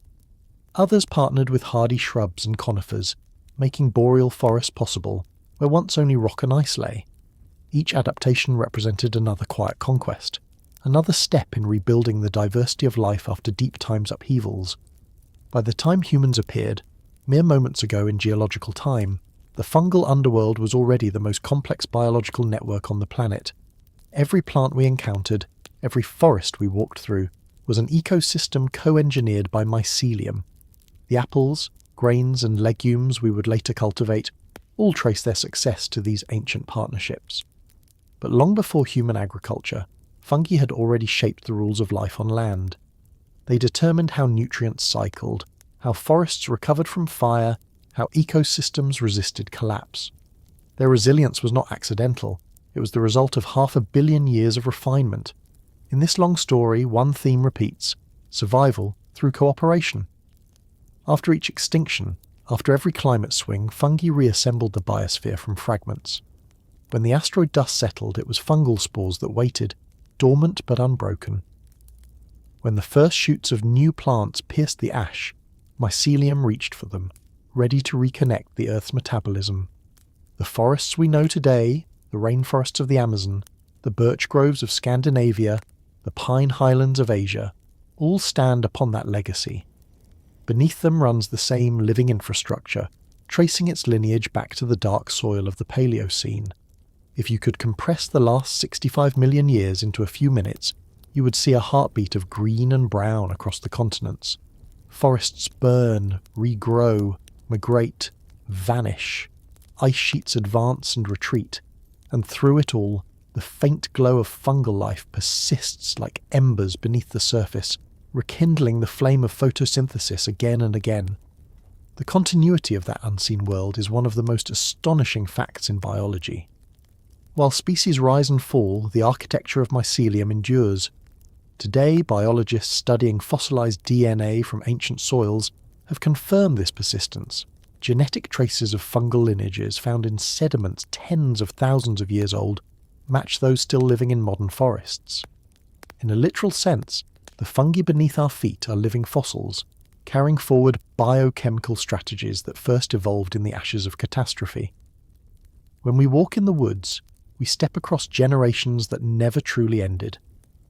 The story of the modern world, then, is not just one of animals and plants, but of architects who never left the construction site. They design not by blueprint but by chemistry, not in years but in eons. They recycle the dead into the living, the fallen into the growing.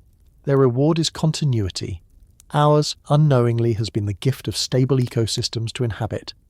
Perhaps that is why, after every great crisis, life on Earth returns to the same quiet rhythm. The forests regrow, the soil darkens, the cycles resume. Somewhere in that endless pattern, the fungi are always waiting, patient as time itself, ready to rebuild what the surface destroys. And that is what they did after the age of dinosaurs ended. They remade the planet, molecule by molecule, into the living world we inherited. Can a fungus solve a maze faster than we can? It sounds like a trick question, a laboratory curiosity meant to provoke laughter rather than reconsideration. Yet in recent decades, biologists have been forced to confront a strange and quietly humbling idea: that organisms without neurons, organs, or even centralized bodies can perform acts of coordination and decision-making that mimic intelligence. Not through thought in the way we understand it, but through physical logic, the kind of logic that life itself seems to follow. In laboratories from Oxford to Tokyo, biophysicists have watched fungi and their single-celled cousins do something remarkable. They solve problems, they optimize routes, weigh options, and adapt when conditions change. The star of this revelation is not a mushroom at all, but a slime mould named Physarum polycephalum. It is technically not a true fungus, though it behaves like one in its network-building habits. It has no brain, no nervous system, and no senses as we define them. Yet when placed in a maze, it consistently finds the shortest path to food. Not by guessing, not by luck, but by physically exploring every route until only the most efficient remains. Researchers like Mark Fricker at the University of Oxford have spent years mapping this uncanny behaviour. Under the microscope, Physarum looks like a pulsating web of yellow veins spreading across the substrate. Each vein carries nutrients and information in rhythmic waves, oscillating back and forth as if the entire organism is breathing through its body. When food sources are placed in the dish, oats, usually for convenience, the slime mould extends its network toward them. When multiple food sources are present, it forms a web connecting them in the most efficient way possible, and when one path becomes blocked, it simply reroutes. In one famous experiment, Japanese scientists recreated the layout of the Tokyo Metropolitan Rail System, using oat flakes to represent major cities. The slime mould, left to its own devices, grew a network nearly identical to the human-designed subway map, sometimes even improving upon it. Its connections were equally efficient and, in some measures, more resilient to disruption. The creature seemed to balance efficiency and redundancy, building an infrastructure optimized not for perfection, but for survival. Fricker's team at Oxford found that this same principle applies to true fungal networks as well. When mycelium grows through soil or wood, it constantly evaluates its environment through chemical gradients, electrical pulses, and flow dynamics. Each filament, known as a hypha, acts as both sensor and builder. It probes ahead, retracts if resources are poor, reinforces connections when food is plentiful, and distributes nutrients across the network. Over time, this results in an architecture that maximizes access to resources while minimizing energy cost. In mathematical terms, it achieves near optimal transport efficiency, an elegant solution produced without conscious design. In 2019, researchers demonstrated that fungi can even respond to obstacles in ways that mirror computational algorithms. When hyphae encounter a barrier, the flow of cytoplasm behind the blockage redistributes, strengthening other routes. The pattern of reinforcement follows a logic strikingly similar to feedback processes in digital networks. In this way, the fungus solves its environment not by thinking but by being. Its structure encodes experience directly into its shape. To describe this as intelligence invites caution. Fungal networks do not possess minds. They do not plan or reason, but they do process information, chemical, mechanical, and electrical, and they do so with remarkable efficiency. Mark Fricker and his colleagues coined the term adaptive transport network to describe this behaviour. It captures what fungi and slime moulds truly are, living systems that compute through growth. Their logic is embodied rather than abstract. Every pulse, every branching decision, every withdrawal and regrowth contributes to a continuous feedback loop between organism and environment. This way of operating confers immense resilience. If a section of the network is damaged, neighbouring filaments compensate by redirecting flow. If resources are depleted in one area, new tendrils extend elsewhere. The whole structure reorganises dynamically, maintaining function without central control. Engineers studying biological systems have begun to recognise this as a model for decentralised design. In some cases, computer scientists have used fungal growth algorithms to improve routing in communication and transportation networks. Nature, it seems, has been optimising connectivity long before we built machines to do it. One of the most intriguing discoveries in recent years concerns the electrical activity within fungal networks. Using microelectrodes inserted into mycelial mats, scientists have recorded voltage spikes that propagate through the filaments. These signals resemble neuronal firing, though their mechanism is entirely different. They travel slowly, triggered by changes in ion concentrations as nutrients move through the hyphae. Yet their patterns vary in response to environmental stimuli. When food is added, the spikes accelerate. When the fungus is stressed, they change frequency. Some researchers have even proposed that this electrical language encodes rudimentary communication within the network, an underground conversation of charges and pulses translating environmental change into collective behaviour. Still, caution remains the rule. While it is tempting to imagine a fungal brain, the evidence points instead to distributed intelligence, decision-making without a centre. Fungi embody what mathematicians call emergent complexity, sophisticated outcomes arising from simple rules repeated across many agents. Each hypha follows local gradients and physical cues, but together they produce global order. It is a lesson in how life scales, from cells to ecosystems, without needing hierarchy or command. Fricker's imaging of fungal growth under time-lapse microscopy shows this beautifully. Mycelium expands in rhythmic bursts, pausing and contracting as if listening to itself. When two networks meet, they can fuse, exchanging cytoplasm and even genetic material, or repel each other depending on compatibility. The decision to connect or separate, if one can use that word, is determined chemically, not cognitively. Yet it creates something that resembles social behaviour on a microscopic level. Cooperation and competition, encoded in enzymes and pressure gradients, play out invisibly in every patch of soil. The efficiency of these networks is not just theoretical. In nature, mycelium sustains entire forests through its logistics. The flow of carbon between trees, the distribution of nitrogen, the sharing of minerals, all operate on the same principles of adaptive connectivity. A fungal web does not think, but it learns in the only way that matters for survival, by changing its form in response to feedback. Each success is recorded physically, each failure pruned away. In a sense, the network remembers what worked. The philosopher might see in this a mirror of cognition itself, memory as structure, learning as change. But from a scientific perspective, what matters is not metaphor, but mechanism. The fungal brain, if we may borrow the phrase cautiously, is a model of decentralized problem-solving, a biological computation system optimized through deep time. It shows that intelligence may not require neurons, only feedback and persistence. What makes this even more remarkable is how consistent these behaviors are across scale. Whether in a petri dish, a rotting log, or an entire forest, the same mathematical patterns recur. Branching follows power laws. Nutrient flow follows fractal geometry. The self-similarity of fungal networks mirrors that of river systems, blood vessels, and lightning bolts. Nature seems to reuse the same design principles across vastly different contexts. In that sense, the mycelium brain is not unique. It is part of a universal grammar of efficiency written into the laws of growth and flow. Yet, despite these parallels, fungi remain profoundly alien. Their sensory world operates in gradients of chemistry and pressure beyond our intuition. They experience neither time nor space as we do. For them, change is communication, growth is decision, and the physical world itself is the medium of thought.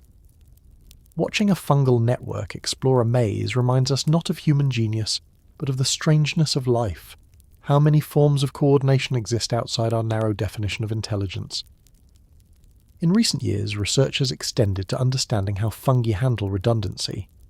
Unlike our brains, which prune excess connections to conserve energy, fungi thrive on overlap. Multiple roots ensure survival when one is cut off.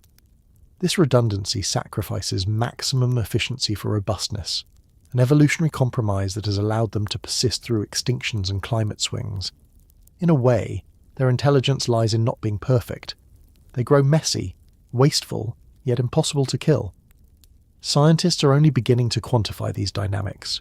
Using imaging technologies like MRI and fluorescence microscopy, researchers have traced nutrient pulses travelling through fungal highways, revealing an intricate choreography. Some flows accelerate while others slow down, balancing load across the network.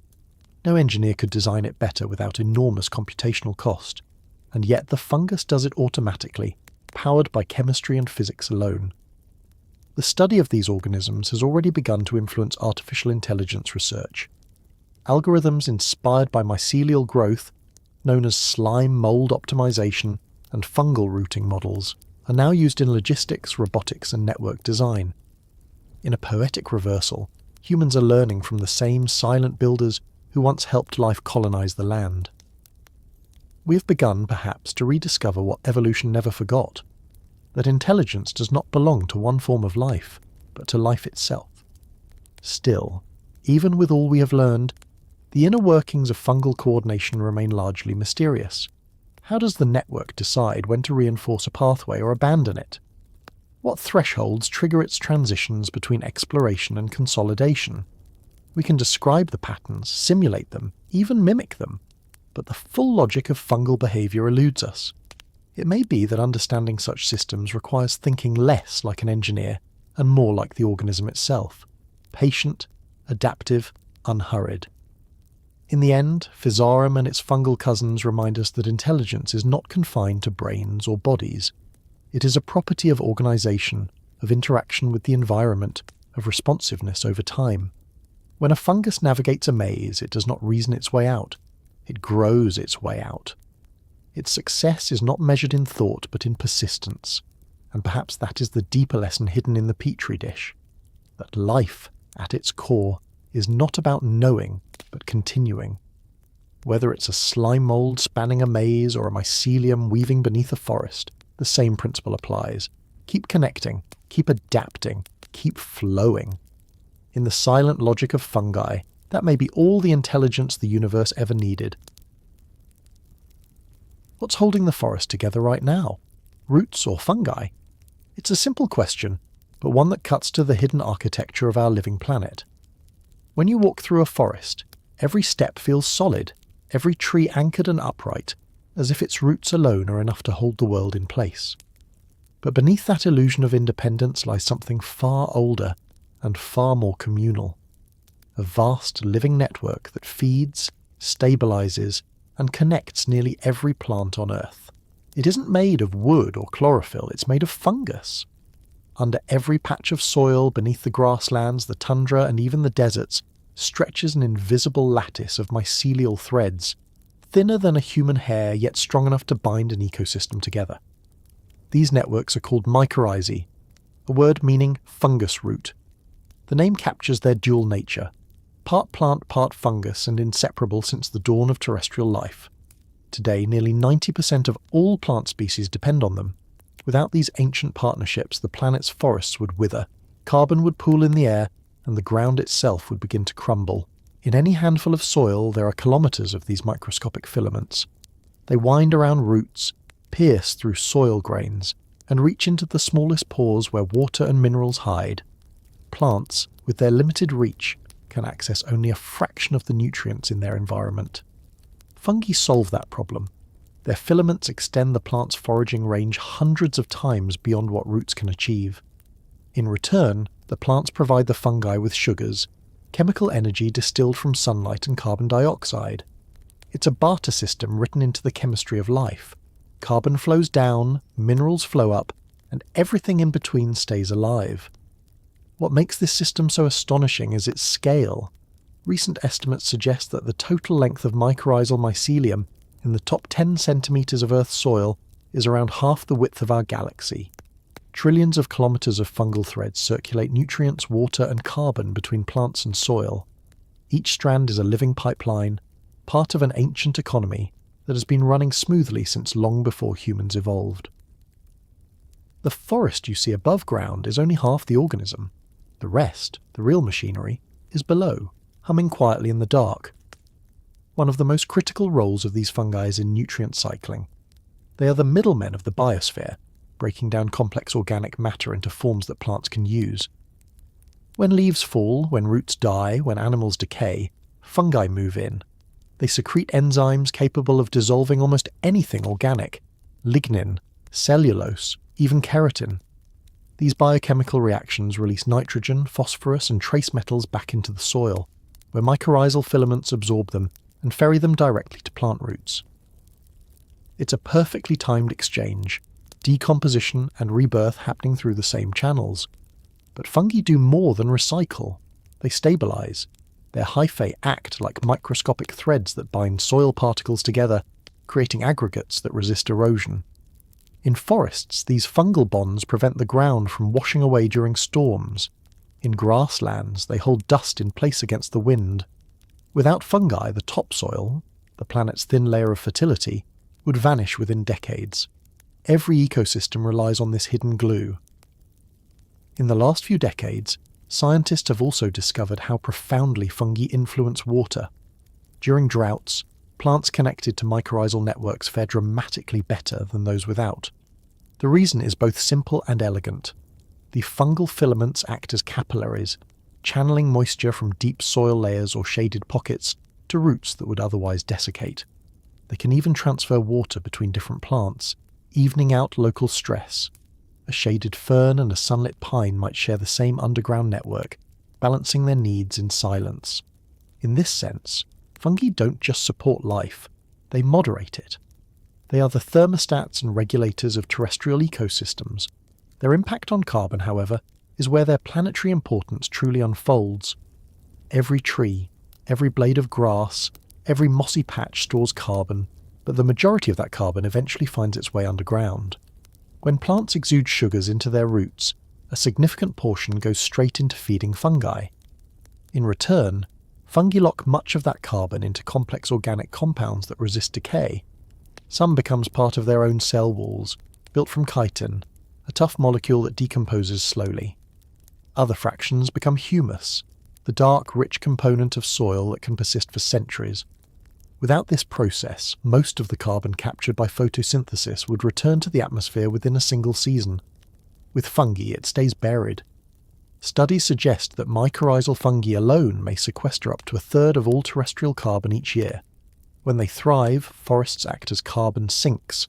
When they die, as in deforested or degraded land, that stored carbon is released back into the air. In other words, fungi are not just recycling matter, they are controlling the climate.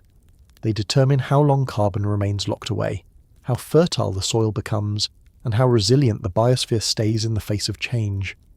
To grasp this balance, picture a temperate forest after a storm. Fallen branches litter the ground, leaves form a wet carpet, and the air smells faintly of rot. Within days, fungal hyphae begin threading through that debris, digesting what would otherwise smother new growth.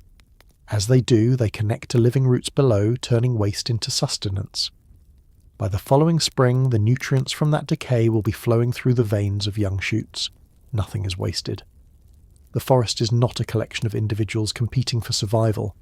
It is a single distributed organism recycling itself endlessly through fungal mediation.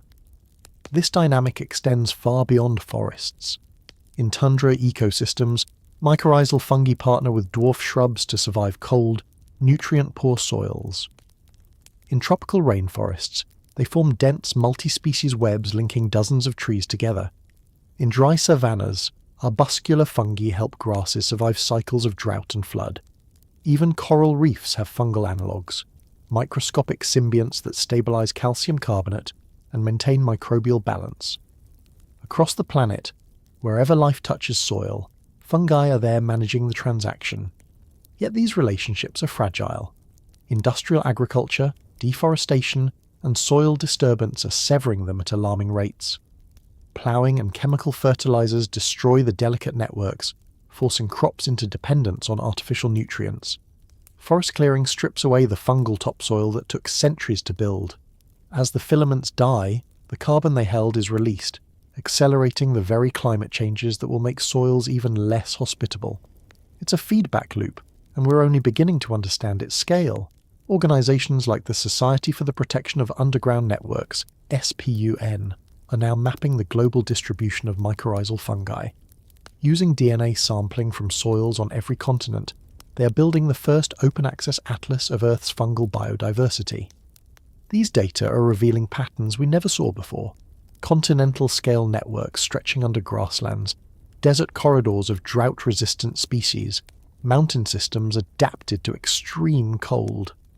This is not just a catalogue of a life, but a map of planetary infrastructure, the veins and arteries of the biosphere itself. What makes this revelation so moving is how quietly it has all persisted. While humans looked upward to the stars and outward to the oceans, the real continuity of life was maintained by something microscopic, ancient, and self-effacing. The fungal networks don't compete for visibility. They don't tower, roar, or bloom. They weave, stabilize, and persist. Their success lies not in dominance, but in integration. To call fungi the engineers of balance is not poetic exaggeration. It is biological fact. They regulate carbon and nitrogen cycles, anchor the soil, orchestrate plant communities, and buffer ecosystems against change. The forest stands because of them, breathes because of them, and eventually returns to them. When a tree dies, its body passes through fungal hands before becoming soil again. When a seed germinates, it reaches for those same hands to survive its first drought. Every root tip carries the fingerprint of this ancient alliance. And yet, for all our growing understanding, much remains invisible. Scientists estimate that fewer than 10% of the world's fungal species have been formally described. The rest exist only as traces of DNA in soil samples, or fleeting glimpses under microscopes. We don't yet know how many there are, how many have already vanished, or how many hold the key to stabilizing ecosystems we're still destabilizing. We are living through the age of microbial discovery, and of microbial loss. It is a humbling reminder that the foundations of life are not made of grand things, but of small ones, working together in silence. When we walk through a forest and hear the leaves shifting, what we're hearing is only the surface of a conversation that has been unfolding for hundreds of millions of years, a negotiation between sunlight and shadow, leaf and soil, all mediated by these unseen engineers. The ground beneath our feet is not passive earth. It is a living archive of cooperation, the slow chemical pulse of balance itself. And so, the next time you see a tree, try to imagine not its height, but its depth. Imagine the filaments that tether it to its neighbours, the microscopic bridges that carry its breath and sustain its roots. Imagine the quiet, tireless workers who never stopped since the first algae crept onto land, the ones who made that land fertile and who still keep it alive. Without them, the forest would fall apart, not from above, but from below. The world, in truth, does not stand on roots. It stands on fungi. When did we first eat the kingdom beneath us? Long before agriculture, before the first seeds were buried or fires were contained in clay, humans were already collecting something older than plants, and stranger than animals, mushrooms. The first known encounter between our species and fungi is not recorded in words or paintings, but in residue and bone, in the microscopic evidence of meals, medicine, and survival, written into ancient teeth and frozen corpses. By the time we began to call ourselves human, fungi had already been part of our story. In the Paleolithic world, where food was unpredictable and seasons unforgiving, the forests offered one quiet, recurring gift: the fruiting bodies of fungi that sprouted from decay. Early hunter-gatherers had no written science, yet through observation they built an intimate understanding of which mushrooms could feed them, which could heal them, and which could end them. Archaeological traces suggest that this relationship stretches back at least to the last ice age, when fungi were as much a part of human life as flint or fire. The earliest direct evidence of human use comes not from our own bones, but from those of our close cousins. In the dark of El Sidron cave in Spain, where Neanderthal remains were found sealed in sediment nearly 50,000 years old, scientists analysed dental plaque preserved like amber around ancient teeth. Inside, they discovered fragments of plant and fungal material, including molecules consistent with penicillin-producing moulds. It appears that one individual, suffering from an abscessed tooth and an intestinal parasite, had chewed bitter bark and mouldy plants containing antibiotics long before the concept of medicine existed. This suggests that our extinct relatives recognised fungal power not just as food, but as a remedy. The relationship deepened with our own species. Across Eurasia, as glaciers retreated and mixed forests returned, mushrooms would have become seasonal staples. They were protein-rich, preservable when dried, and available in abundance when game was scarce. Hunter-gatherers following migrating herds would have recognised their habitats: damp woodlands, fallen trunks, the edges of fire-cleared land.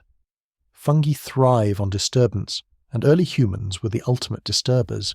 Wherever we cut, burned, or dug, mushrooms followed. In this sense, we may have accidentally cultivated them without ever intending to. The act of returning to the same camp year after year, of discarding plant waste, bones, and ashes, created fertile, nutrient-rich soil that encouraged fungal fruiting. In archaeological layers across Europe and Asia, charred mushroom fragments have been found mingled with hearth remains, suggesting they were roasted, perhaps even smoked for flavour and safety.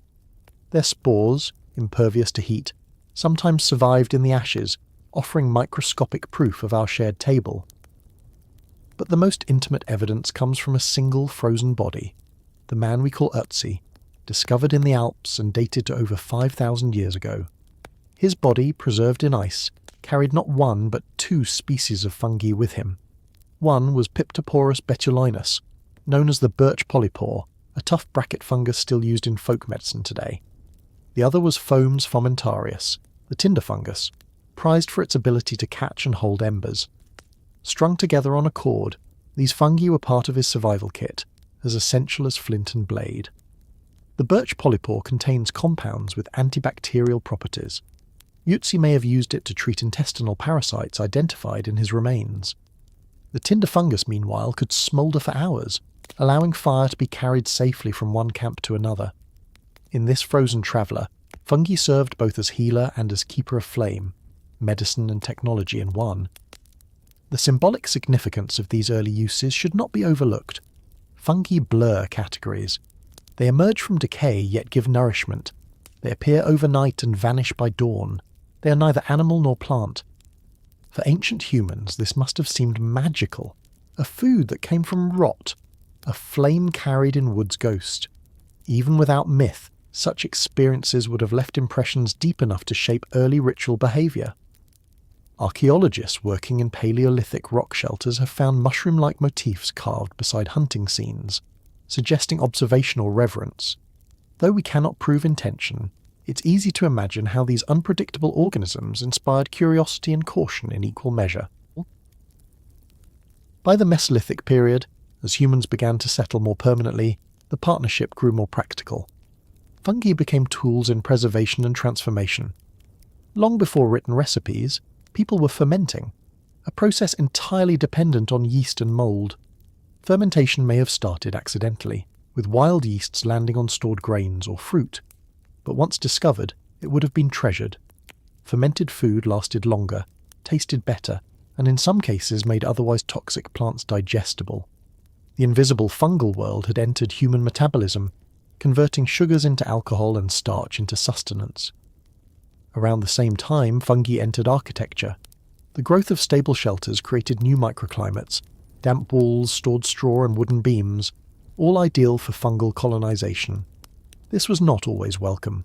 Mould could spoil food and sicken inhabitants. Yet, in the long run, these early challenges taught us something profound, that to live on land was to share it with organisms that decomposed it.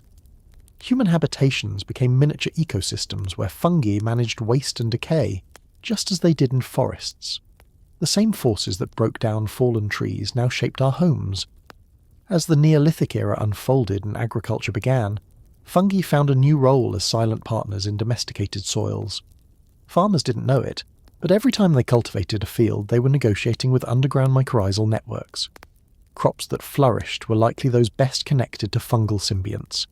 Those connections determined yields, resilience, and soil fertility. Ancient fields thrived where fungi thrived.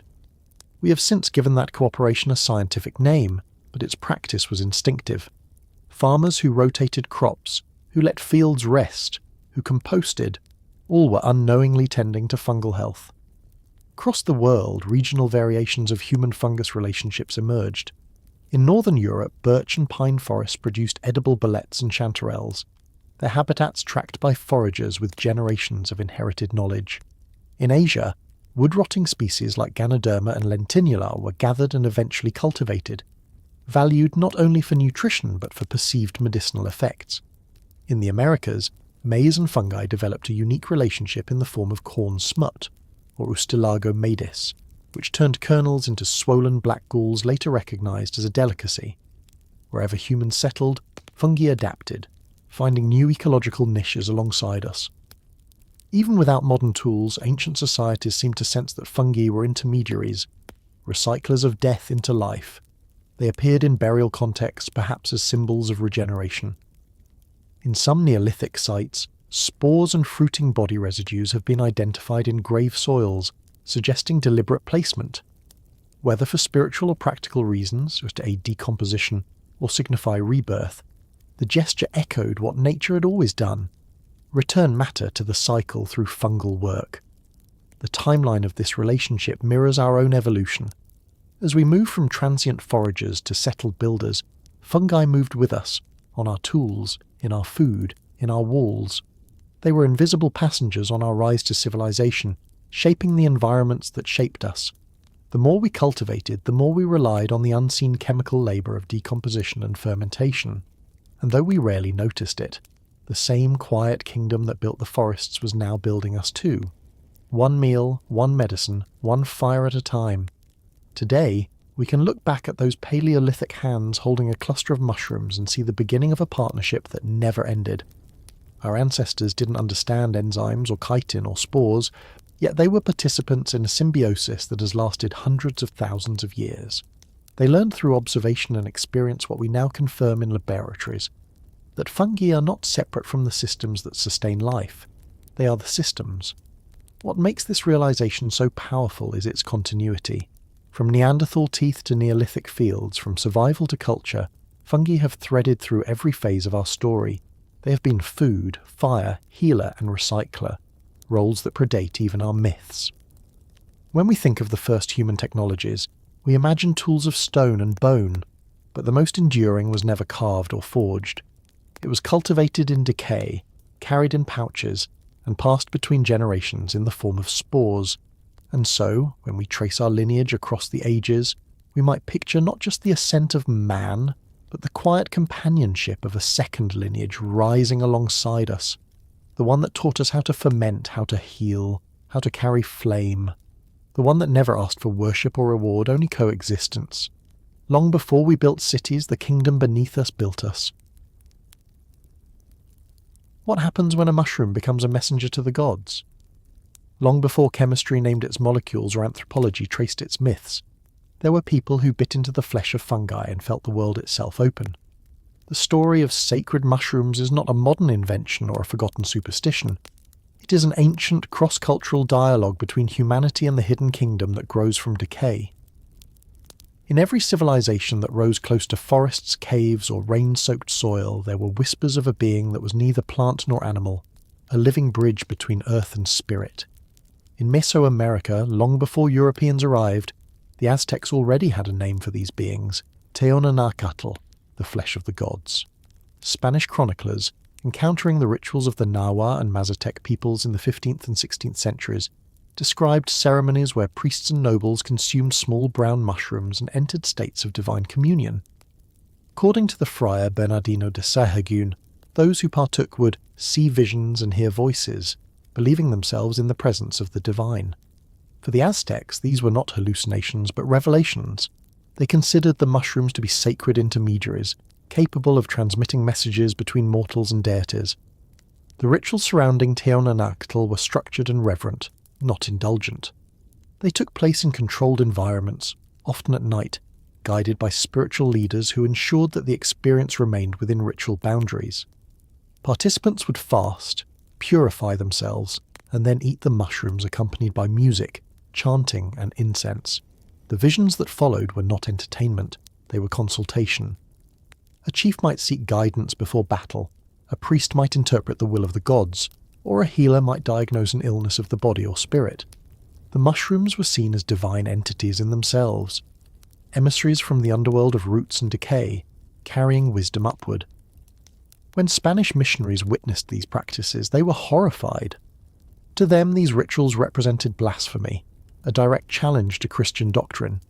They labelled the mushrooms diabolical, and colonial authorities banned their use, forcing ceremonies underground for centuries. Yet the knowledge persisted quietly among indigenous healers, preserved in oral traditions and guarded lineages.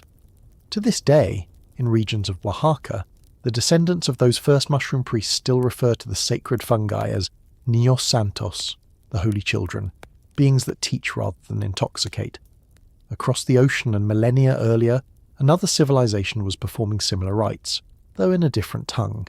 In ancient Greece, pilgrims would travel to Eleusis, a sanctuary near Athens, to participate in what became known as the Eleusinian Mysteries. These secret ceremonies, held annually for nearly 2,000 years, were among the most revered spiritual experiences of the classical world. Participants, including figures like Plato, Cicero, and possibly even Alexander the Great, drank a potion called the Kaikon, after which they claimed to have seen the great light and lost all fear of death. For centuries, historians puzzled over the nature of this transformative drink. Its ingredients were closely guarded, and initiates were forbidden to reveal what they saw or felt. But modern analysis and cross-disciplinary research have led to one striking hypothesis. The Kaikion may have contained ergot, a parasitic fungus that grows on barley and produces compounds chemically similar to psilocybin and LSD. In the controlled doses managed by priestly specialists, ergot could have induced profound visionary experiences, an ancient neurochemical gateway to transcendence. Whether or not this theory is correct, what we know for certain is that the Greeks, like the Aztecs, connected altered perception with divine revelation. The Eleusinian mysteries centered on the myth of Persephone, the goddess who descended into the underworld and returned each spring, bringing life back to the earth. Through the ritual, initiates symbolically followed her journey, descending into darkness and emerging reborn. Fungal transformation, the decomposition and rebirth visible in every mushroom, mirrored this myth perfectly. It is difficult not to see the parallel: life rising from death, consciousness renewed through decay. Similar associations appear throughout the ancient world. In Siberia, shamanic traditions involving Amanita muscaria, the red-capped fly agaric, formed part of winter solstice ceremonies. The mushroom's striking colours, red with white spots, appeared in early symbolic art and later folklore. Consumed under the guidance of shamans, it produced altered states in which practitioners claimed to communicate with spirits or journey to celestial realms. Reindeer herders observed the animals eating these mushrooms and behaving oddly, leaping and running without fatigue, which may have inspired human experimentation. Over generations, this practice evolved into a controlled ritual, where experience and dosage were carefully managed. In India, echoes of similar fungal reverence may exist in the Rigveda's references to soma, a sacred drink of the gods, celebrated in hymns as the elixir of immortality. The true identity of soma remains debated. Some scholars propose it was a mixture of plants, others a preparation involving psychoactive fungi. Whatever its recipe, it was viewed as divine substance, a connection between mortal and cosmic order. Again and again, across different cultures and continents, the same pattern emerges: humans encountering a fungal ally that temporarily dissolves the boundaries of perception, transforming the ordinary into the sacred. What unites all these examples is not indulgence but structure. These were not reckless experiments. The fungi were always treated as teachers, their consumption framed by ritual, intention, and respect. The altered state was not the goal. The understanding that followed was. To modern science, the active compounds of these fungi can be measured and named, their effects traced through neural pathways. But to the ancient mind, these effects were revelations from another realm, a world of gods, ancestors, or spirits residing beneath the soil. That humility toward the unseen world might be the most important aspect of the relationship. Ancient peoples lived in closer contact with decay than we do. They saw life sprouting from rot, nourishment from death, and likely sensed the underlying continuity connecting both. Fungi embodied that mystery. When consumed, they seemed to dissolve the divide between body and environment, between individual and cosmos. In that sense, they were not so much drugs as mirrors, reflecting back the unity of living things. Yet this same power made them dangerous, socially and politically. Knowledge of these experiences gave immense authority to those who controlled them. The Aztec priests, the Eleusinian hierophants, the Siberian shamans, all stood between the common people and the divine. As centralized religions and empires rose, that kind of personal communion became a threat. Monotheistic faiths that demanded intermediaries of their own, prophets, priests, written law, had little room for a fungus that let anyone meet their gods directly. The sacred mushroom was slowly rewritten as a symbol of heresy, witchcraft, or madness. Still, its memory survived, hidden in symbols and metaphors. In Christian art, some scholars have noted mushroom-like motifs in medieval frescoes, though such interpretations remain controversial. In myth, the mushroom's sudden emergence after rain became a metaphor for revelation, inspiration, or resurrection. Even when denied its sacred status, the fungus retained its aura of mystery, a reminder of humanity's ancient partnership with the unseen. Looking back now, across thousands of years of reverence and repression, what stands out is not the intoxication, but the continuity of curiosity. From the Aztec temples to Greek sanctuaries, humans turned to fungi when they wanted to ask the biggest questions about life, death, and the hidden architecture of the world. The experiences they reported may have differed in detail, but their essence was the same, a temporary return to the mind of nature, where individuality dissolves and everything breathes together.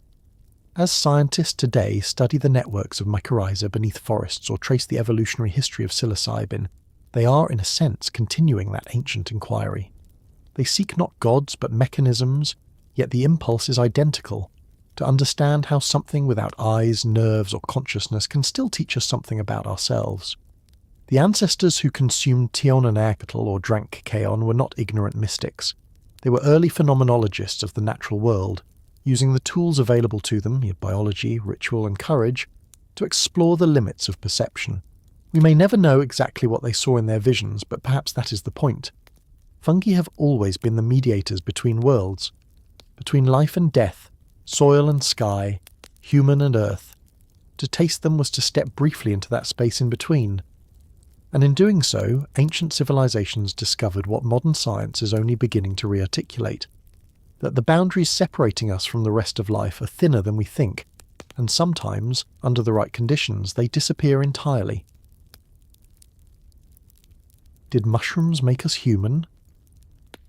It is one of those questions that sounds absurd at first, almost designed for late-night speculation, yet it refuses to disappear.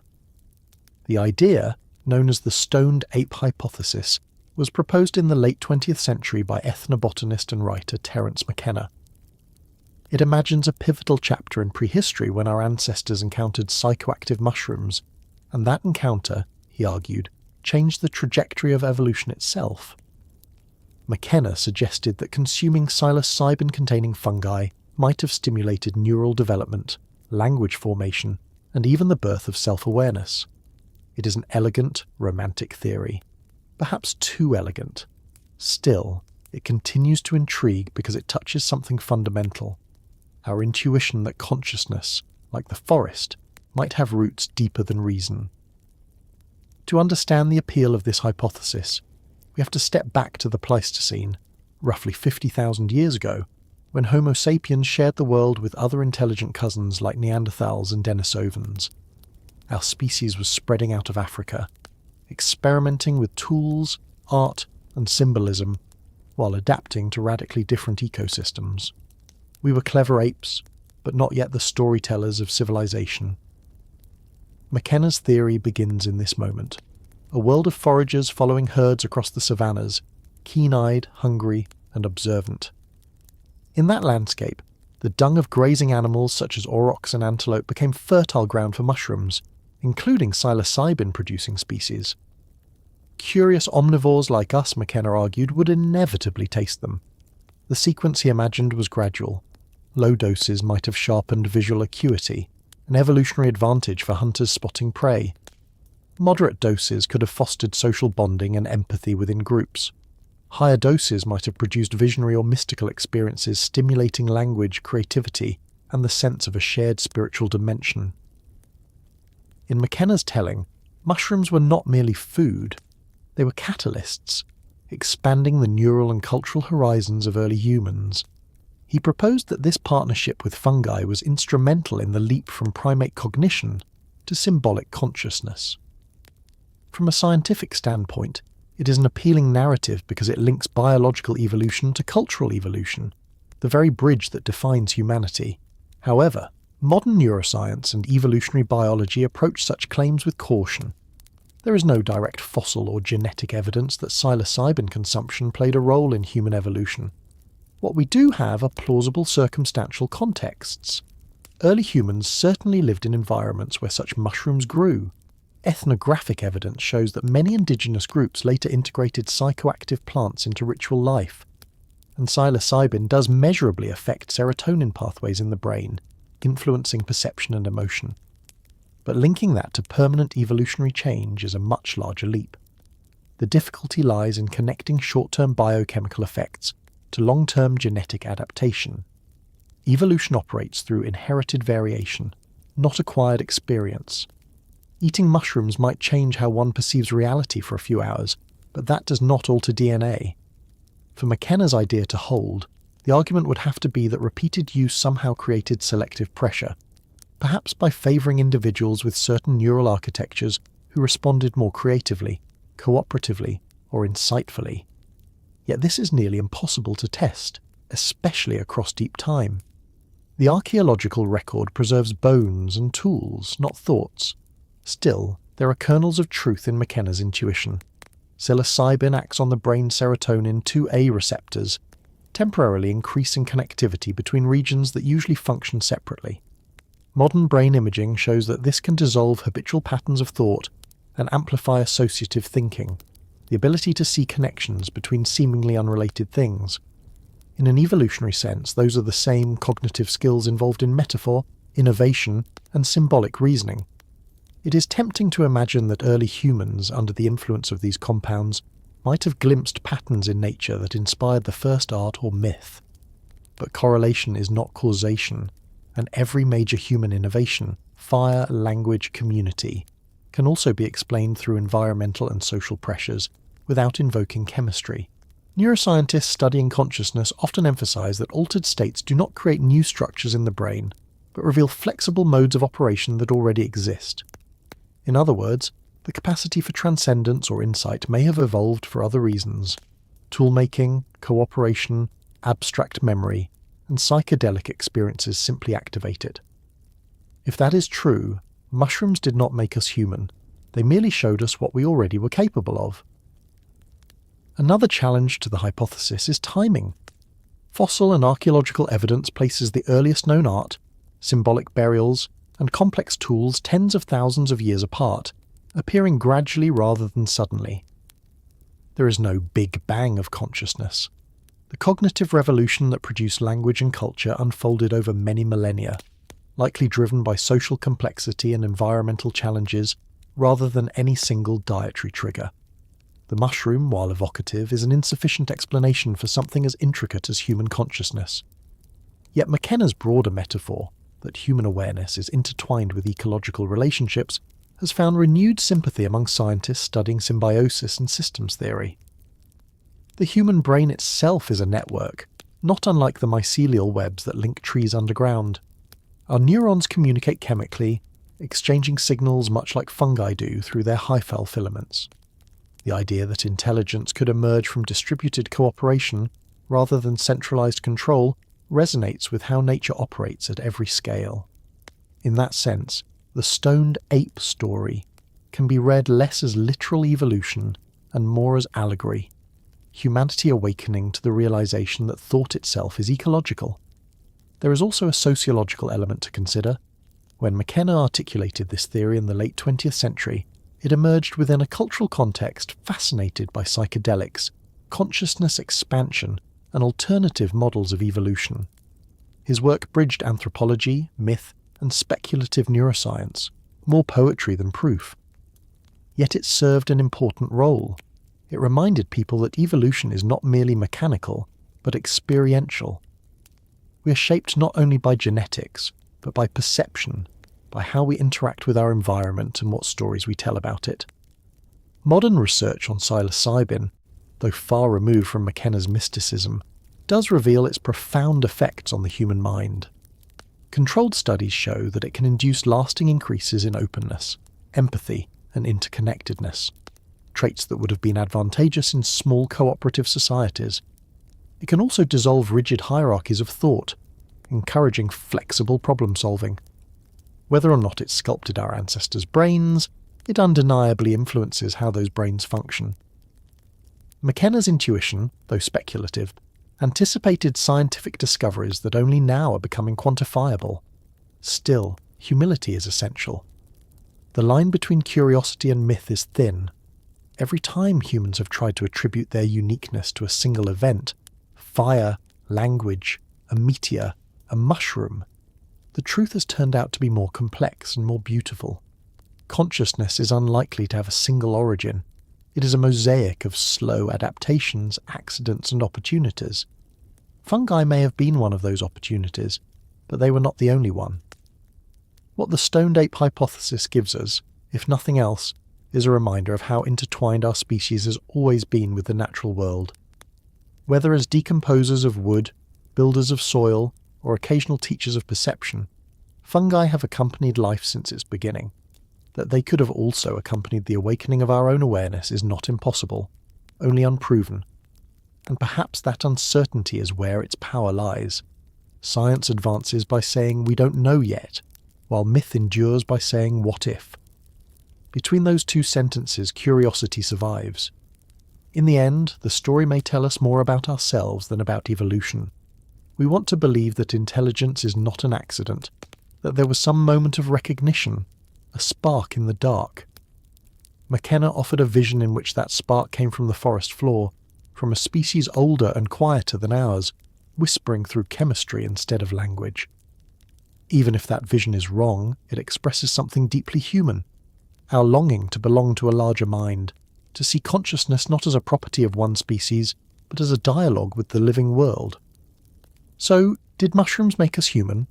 Probably not in the literal sense, but they might have reminded us that humanity is not confined to the skull. The network of awareness extends into every ecological relationship we depend on, and perhaps that realization, more than any single mutational meal, is what made us who we are. Could the smallest mold rewrite human destiny? Few stories in science begin with so much chance and end with so much consequence. The story of penicillin does not start in a pristine laboratory, but on a cluttered bench in London in the year 1928. It was there that a Scottish bacteriologist named Alexander Fleming returned from a 2-week holiday to find that one of his petri dishes had been left uncovered. The dish contained a culture of Staphylococcus bacteria, but something unexpected had invaded it, a tiny patch of green-blue mould. Around that contamination, the bacteria had died in a perfect halo of clarity. In that moment, with quiet curiosity rather than triumph, Fleming noted in his journal, mould juice. That accidental observation would become one of the greatest medical revolutions in human history. Fleming identified the mould as belonging to the genus Penicillium. At first, the finding seemed merely interesting, another oddity in the unpredictable world of microbes. He extracted the liquid that killed the bacteria and tested it on other species. The results were astonishing. It destroyed many dangerous pathogens without harming animal cells. But the compound was fragile, unstable, and difficult to isolate. Fleming, cautious by nature, published his results but could not translate them into usable medicine. His insight would have been forgotten if not for another accident over a decade later, when a team at Oxford led by Howard Florey and Ernst Chain rediscovered Fleming's paper. By 1940, with war raging across Europe, they succeeded in purifying penicillin and testing it on mice. The results were immediate and transformative. Infections that would have been fatal simply vanished. When the Second World War reached its deadliest phase, the Allied powers realised that this strange fungal secretion could change the balance not only of medicine but of warfare. Factories in Britain and the United States began cultivating Penicillium chrysogenum on an industrial scale, using vats of corn, steep liquor and milk sugars to feed the mould. Soldiers wounded in North Africa and Normandy were treated with this new drug, and for the first time in human history, a cut or gunshot no longer meant a likely death from infection. The numbers are staggering. Mortality rates from battlefield wounds dropped by more than 80%. A single mould spore had quietly saved millions of lives, but penicillin's importance extends beyond war or medicine. It changed our understanding of life itself. Before antibiotics, infection was a constant shadow. People died from scratches, childbirth, toothaches, and minor surgery. Hospitals were places of risk rather than recovery. With penicillin, humanity gained control over bacteria for the first time, tipping an ancient balance between species. Yet few paused to consider the irony that this victory came not from human ingenuity alone, but from a fungus evolving in silence for millions of years, perfecting its chemical defences in the microscopic wars of the soil. In nature, fungi are master chemists. They secrete enzymes and compounds to digest, defend, or compete. For every square inch of soil, there are billions of microorganisms locked in chemical combat.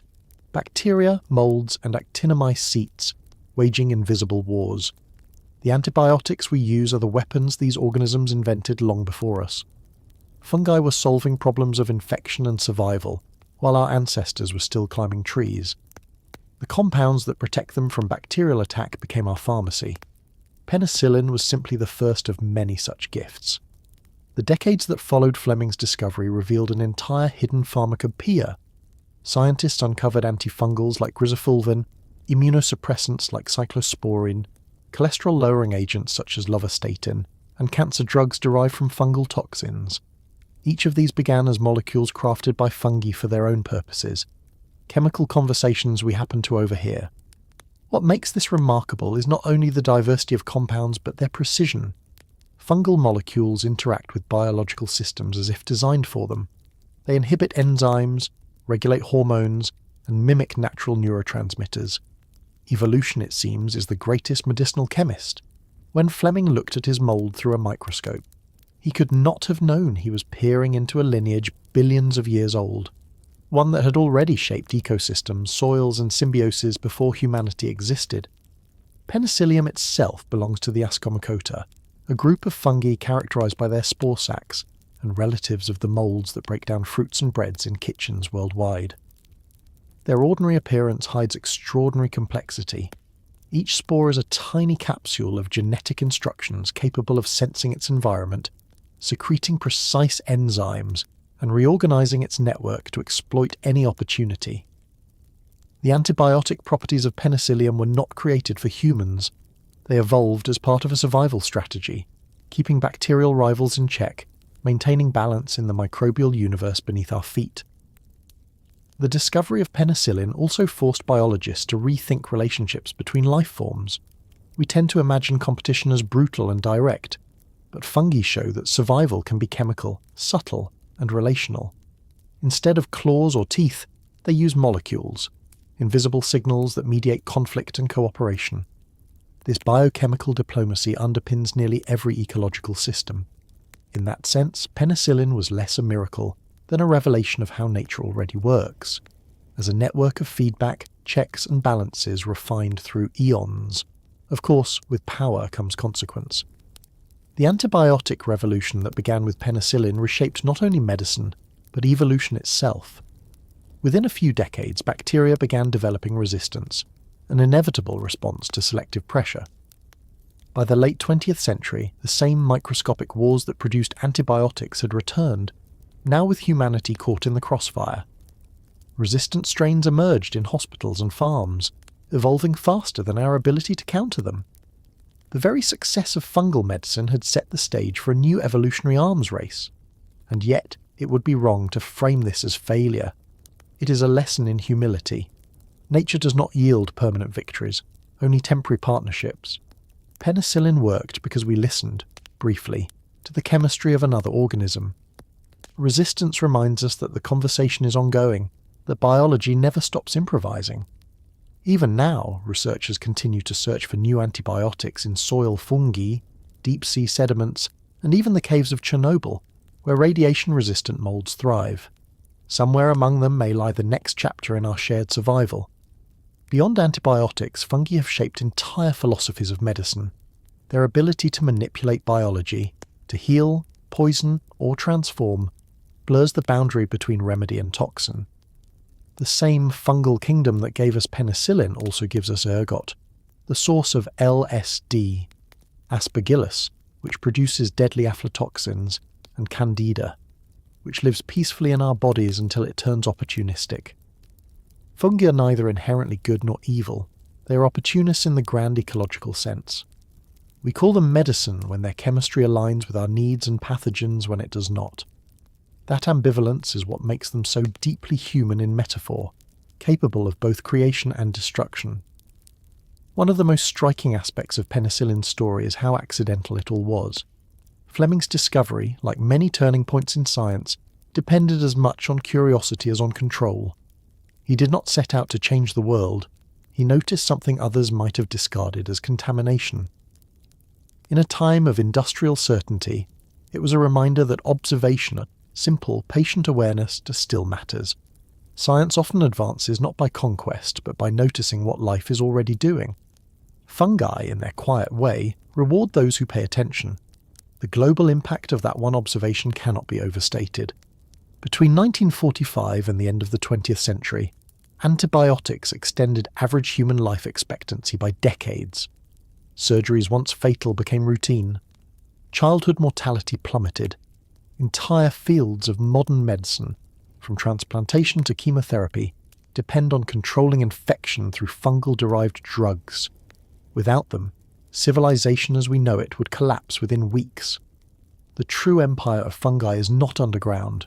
It runs through our veins, our hospitals, and our history. And yet, the story remains unfinished. As resistance grows, scientists are once again returning to the fungal world for answers. New compounds like pleuromutilins and echinocandins continue to emerge, often rediscovered from obscure molds in forgotten petri dishes. It is humbling to realize that the next breakthrough may again come not from our design, but from nature's ancient library of molecules, a library written by evolution and patiently waiting to be read. If penicillin's discovery carries a moral, it is this: intelligence is not confined to brains. It can reside in networks of hyphae, in the chemistry of decay, in the silent competitions that maintain balance. The mould in Fleming's dish was doing what it had always done, responding to its environment with precision honed over millions of years. We happen to notice. The medicine was there all along. When we think about progress, we often picture machines, rockets, or computers. But perhaps the most transformative technologies of our species have been microbial. Fire gave us warmth. Yeast gave us bread. Fungi gave us life after infection. Our civilization rests quite literally on the metabolism of mold. And that may be the most astonishing fact of all, that the smallest organism could hold the greatest cure, and that the world's most advanced species still depends on the quiet intelligence of decay. Can we build our future cities out of living mycelium? It sounds like something out of science fiction, yet it is quietly becoming a field of serious science. As humanity faces the twin crises of climate change and resource exhaustion, the search for new materials has led us somewhere unexpected. Back to the soil, to the oldest engineers of the biosphere. Fungi, the same organisms that once decomposed the first forests and made soil from stone, are now being studied as a toolkit for remaking our material world. And unlike steel, plastic, or concrete, they can grow themselves. In the laboratories of the 21st century, mycelium has become more than a metaphor for connection. It is a literal material, lightweight, fire-resistant, and biodegradable. When you grow mycelium in molds, feeding it agricultural waste like corn husks or sawdust, it expands outward in an intricate network of filaments that bind everything together. Within days, it forms a solid mass, a natural composite stronger than polystyrene and lighter than brick. Once dried, it stops growing, locking carbon inside a structural foam that can be used as insulation, packaging, or even architecture. This is the principle behind mycomaterials, pioneered by companies like Ecology and MycoWorks. Their factories look less like industrial plants and more like vertical farms, silent rooms where mushroom roots knit waste into usable forms. The beauty of this process lies in its efficiency. It doesn't require high heat, chemical solvents, or fossil fuels. It requires only time, humidity, and cellulose. Mycelium composites have already been used to create biodegradable packaging for major technology companies, lightweight furniture, and acoustic tiles for music studios. In Amsterdam, architects have even experimented with growing entire walls, allowing buildings to self-heal minor cracks and absorb sound naturally. It is possible that the cities of the future will literally breathe, with walls that once lived, decomposed, and grew again. This reimagining of fungi as partners in design is a profound shift in how we think about technology. For most of history, technology has meant domination, extracting, melting, refining, and reshaping nature into something inert. Mycelium forces us to think differently. It does not obey, it collaborates. It reminds engineers that life itself can be an industrial process, one that is circular, not linear. The same properties that make fungi decomposers also make them builders, capable of transforming waste streams into new cycles of use. But fungi are not just material engineers, they are also master chemists, and that chemistry may prove crucial for cleaning the mess we have made. One of the most alarming legacies of the 20th century is the persistence of plastics, synthetic polymers that nature struggles to digest. For decades, scientists believed they might last forever, accumulating in oceans and soils, breaking down into smaller and smaller pieces but never disappearing. Yet even this problem has begun to meet its quiet match in the fungal world. In the last few years, researchers have discovered several species of fungi capable of degrading plastic polymers.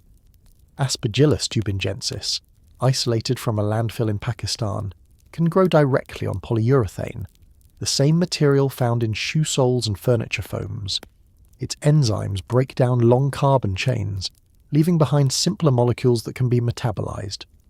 Other species like Pestalozziopsis microspora, found in the jungles of Ecuador, have been shown to survive on plastic alone, even in anaerobic conditions. They do not eat plastic out of preference, of course. They do it because evolution has made them opportunists, endlessly adaptable to whatever form of carbon life throws at them. In a world choking on synthetic waste, that flexibility could be the difference between a landfill and a living ecosystem. Such discoveries have given rise to a new field called mycoremediation, using fungi to detoxify environments contaminated by oil, pesticides, or heavy metals. When certain mushrooms grow in polluted soil, their mycelium acts as both filter and factory, absorbing toxins and converting them into harmless compounds. The oyster mushroom, Pleurotus austriatus, can break down hydrocarbons in diesel spills. Tremites versicolor, the turkey tail fungus, can neutralize industrial dyes and chlorine compounds. These organisms do not discriminate between natural and human-made chemicals. They metabolize both, obeying the simple principle that anything containing carbon can, in theory, be transformed. The most haunting example of fungal adaptability, however, lies in a place where few living things should exist at all: Chernobyl. In the decades since the nuclear disaster of 1986, scientists studying the exclusion zone discovered something extraordinary. In the reactor ruins, where radiation levels would kill a human in minutes, black moulds were thriving. Species like Cladosporium sphaerospermum and Cryptococcus neoformans were not just tolerating the radiation, they appeared to be using it. Their cell walls contained melanin, the same pigment that gives colour to human skin, but in fungi it seemed to play another role, converting gamma radiation into chemical energy. In effect, these organisms were photosynthesizing in the dark, feeding on radiation the way plants feed on sunlight. This phenomenon, called radiosynthesis, is still not fully understood, but it challenges our assumptions about the limits of life. If fungi can adapt to radiation this extreme, what else might they do? Could they help decontaminate nuclear sites or protect astronauts from cosmic rays on long space missions? NASA has already begun studying fungal materials for their potential use in space habitats. Mycelium, after all, can grow in microgravity, repair itself, and provide natural insulation. Some engineers envision future bases on Mars constructed not of metal or stone, but of fungal composites, seeded in the Martian soil, fed with local minerals and grown into domes. The idea may sound poetic, but in early laboratory simulations it works. The fungus grows, hardens, and stops. It becomes its own architecture. At the same time, researchers are exploring fungi for their ability to produce energy. Certain species of yeast, distant fungal cousins, already drive the fermentation industry, turning sugar into ethanol for biofuels. But the next step goes deeper, genetically engineering filamentous fungi to produce enzymes that break down agricultural waste into sugars suitable for fermentation. These biofactories could replace oil refineries with living systems, running not on extraction but on renewal. Even the carbon dioxide released during fermentation can be reabsorbed by plants that feed the next fungal cycle, closing the loop. The vision of a mycotechnological civilization is not just fantasy. It is emerging from necessity. As climate models darken, scientists are realizing that sustainability cannot mean stasis. It must mean participation, learning from the systems that have already balanced Earth's chemistry for billions of years. Fungi offer that blueprint. They are nature's recyclers, communicators, and regulators. And now, with the tools of molecular biology, we are beginning to speak their language. Researchers can edit fungal genomes to produce pharmaceuticals, plastic substitutes, and even pigments. The modern lab has become an extension of the forest floor, cultivating the same genius that once turned a rock into soil. Yet for all this excitement, there is caution. Fungi do not exist in isolation. Their behaviour depends on networks of other organisms, microbes, and environmental conditions. When we try to harness them, we risk oversimplifying their world. A mycelial material may seem stable in a laboratory, but in the wild it will interact with bacteria, humidity, and temperature in ways we cannot always predict. In other words, fungi remind us that the living world resists total control. Our technologies must learn to accommodate unpredictability, not eliminate it. Some designers and architects have taken that lesson literally. In experimental studios, they grow structures that are never entirely finished. Chairs that sprout, walls that change texture with moisture, installations that slowly decompose. These are not flaws but features. The idea is to create systems that are alive, responsive, and temporal. To many engineers, this feels alien. To a mycologist, it feels perfectly natural. After all, fungi have always blurred the line between life and decay. They show us that stability can emerge from constant transformation. As the 21st century unfolds, fungi may redefine what we mean by progress. Their technologies are quiet, decentralized, and self-assembling, more like ecosystems than machines. If the industrial age was defined by combustion, the post-carbon age may be defined by cultivation. Instead of extracting carbon from the ground, we may grow our materials from it, guided by the same principles that have sustained forests for 500 million years. In the end, the lesson is simple but profound. The future might not be engineered, it might be grown. The kingdom that once conquered stone now offers us the tools to repair what we have broken. Not through domination, but through partnership. It is an echo of the oldest story on Earth. Fungi transforming the hostile into the habitable.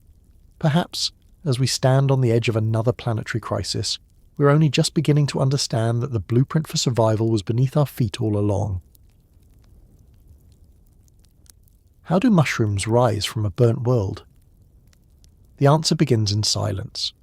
When a forest burns, everything we recognise as life seems to vanish. Leaves are reduced to vapour, trunks collapse into ash, and the air is thick with the chemistry of death. The soil hardens, black and sterile, and for weeks afterward it can seem as though nothing could possibly return.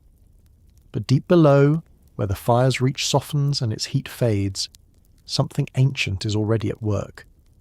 The filaments of mycelium, invisible, patient, are still there, sleeping. For fungi, fire is not the end of the story. It is the beginning of another one. In the aftermath of the catastrophic Australian bushfires of 2019 and 2020, when an estimated 3 billion animals perished and more than 20% of the continent's forests burned, scientists returned to the scorched earth expecting devastation. What they found instead was resilience. Among the first visible signs of recovery were not leaves or shoots, but mushrooms, tiny, pale and stubborn, pushing up through the soot. The mycologist Alison Pouliot called them the phoenixes of the soil.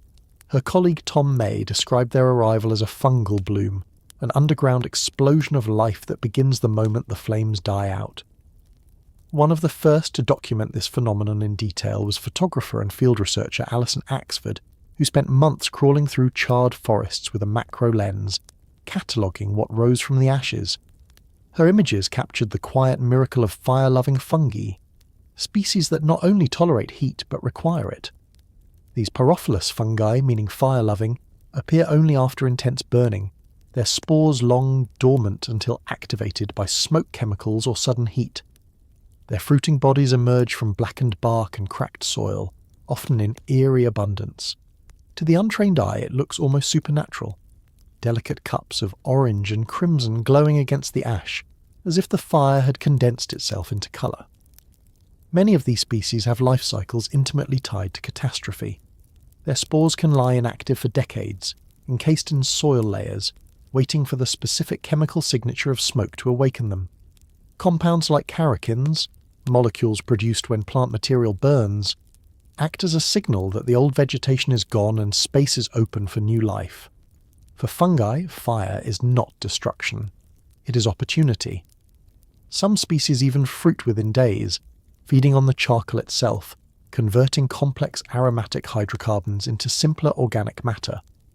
They are the first recyclers of the burnt world, beginning the long process of turning carbonized wood back into soil. Among the most striking of these is Pyronema omphaliodes, often called the fire fungus.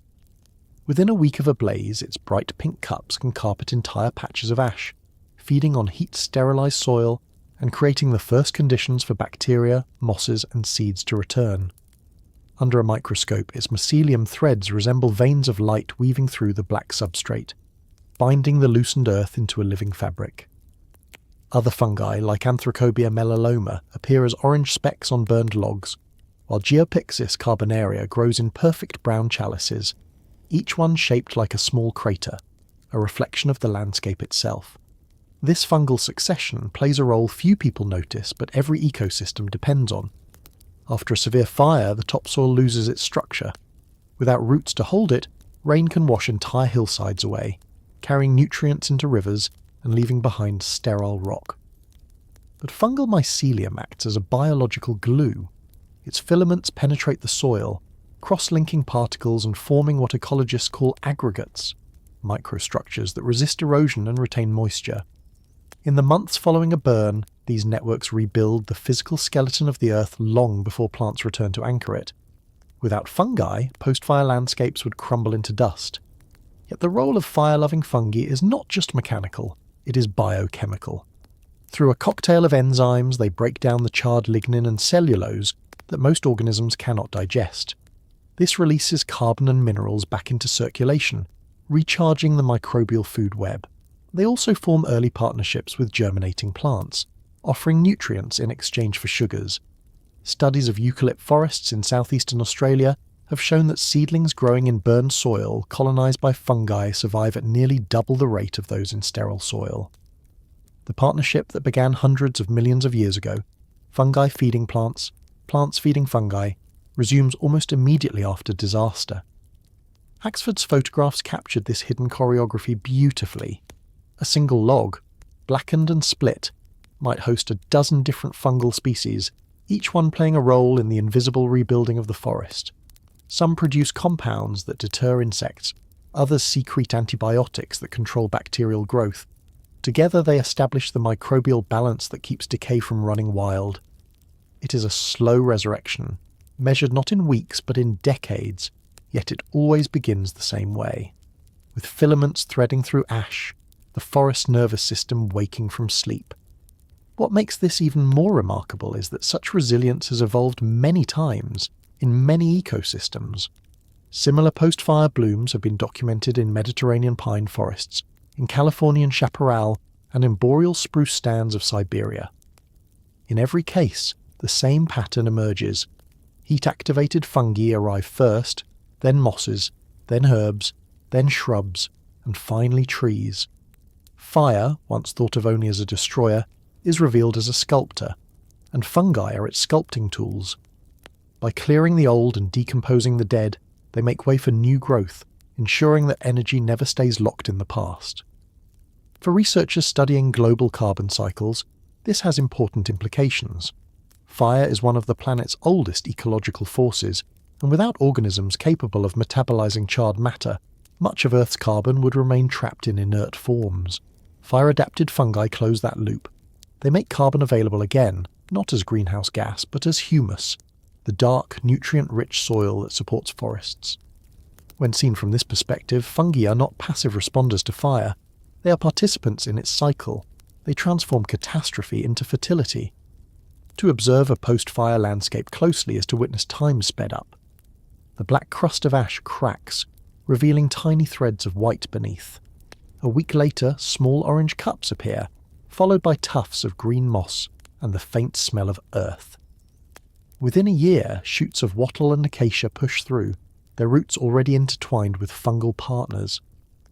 By the 5th year, the canopy begins to close again. Beneath it, the same mycelial networks that survived the inferno continue to connect everything, storing carbon and transferring nutrients. Fire erases, but fungi remember. This capacity for renewal has begun to reshape how ecologists think about restoration.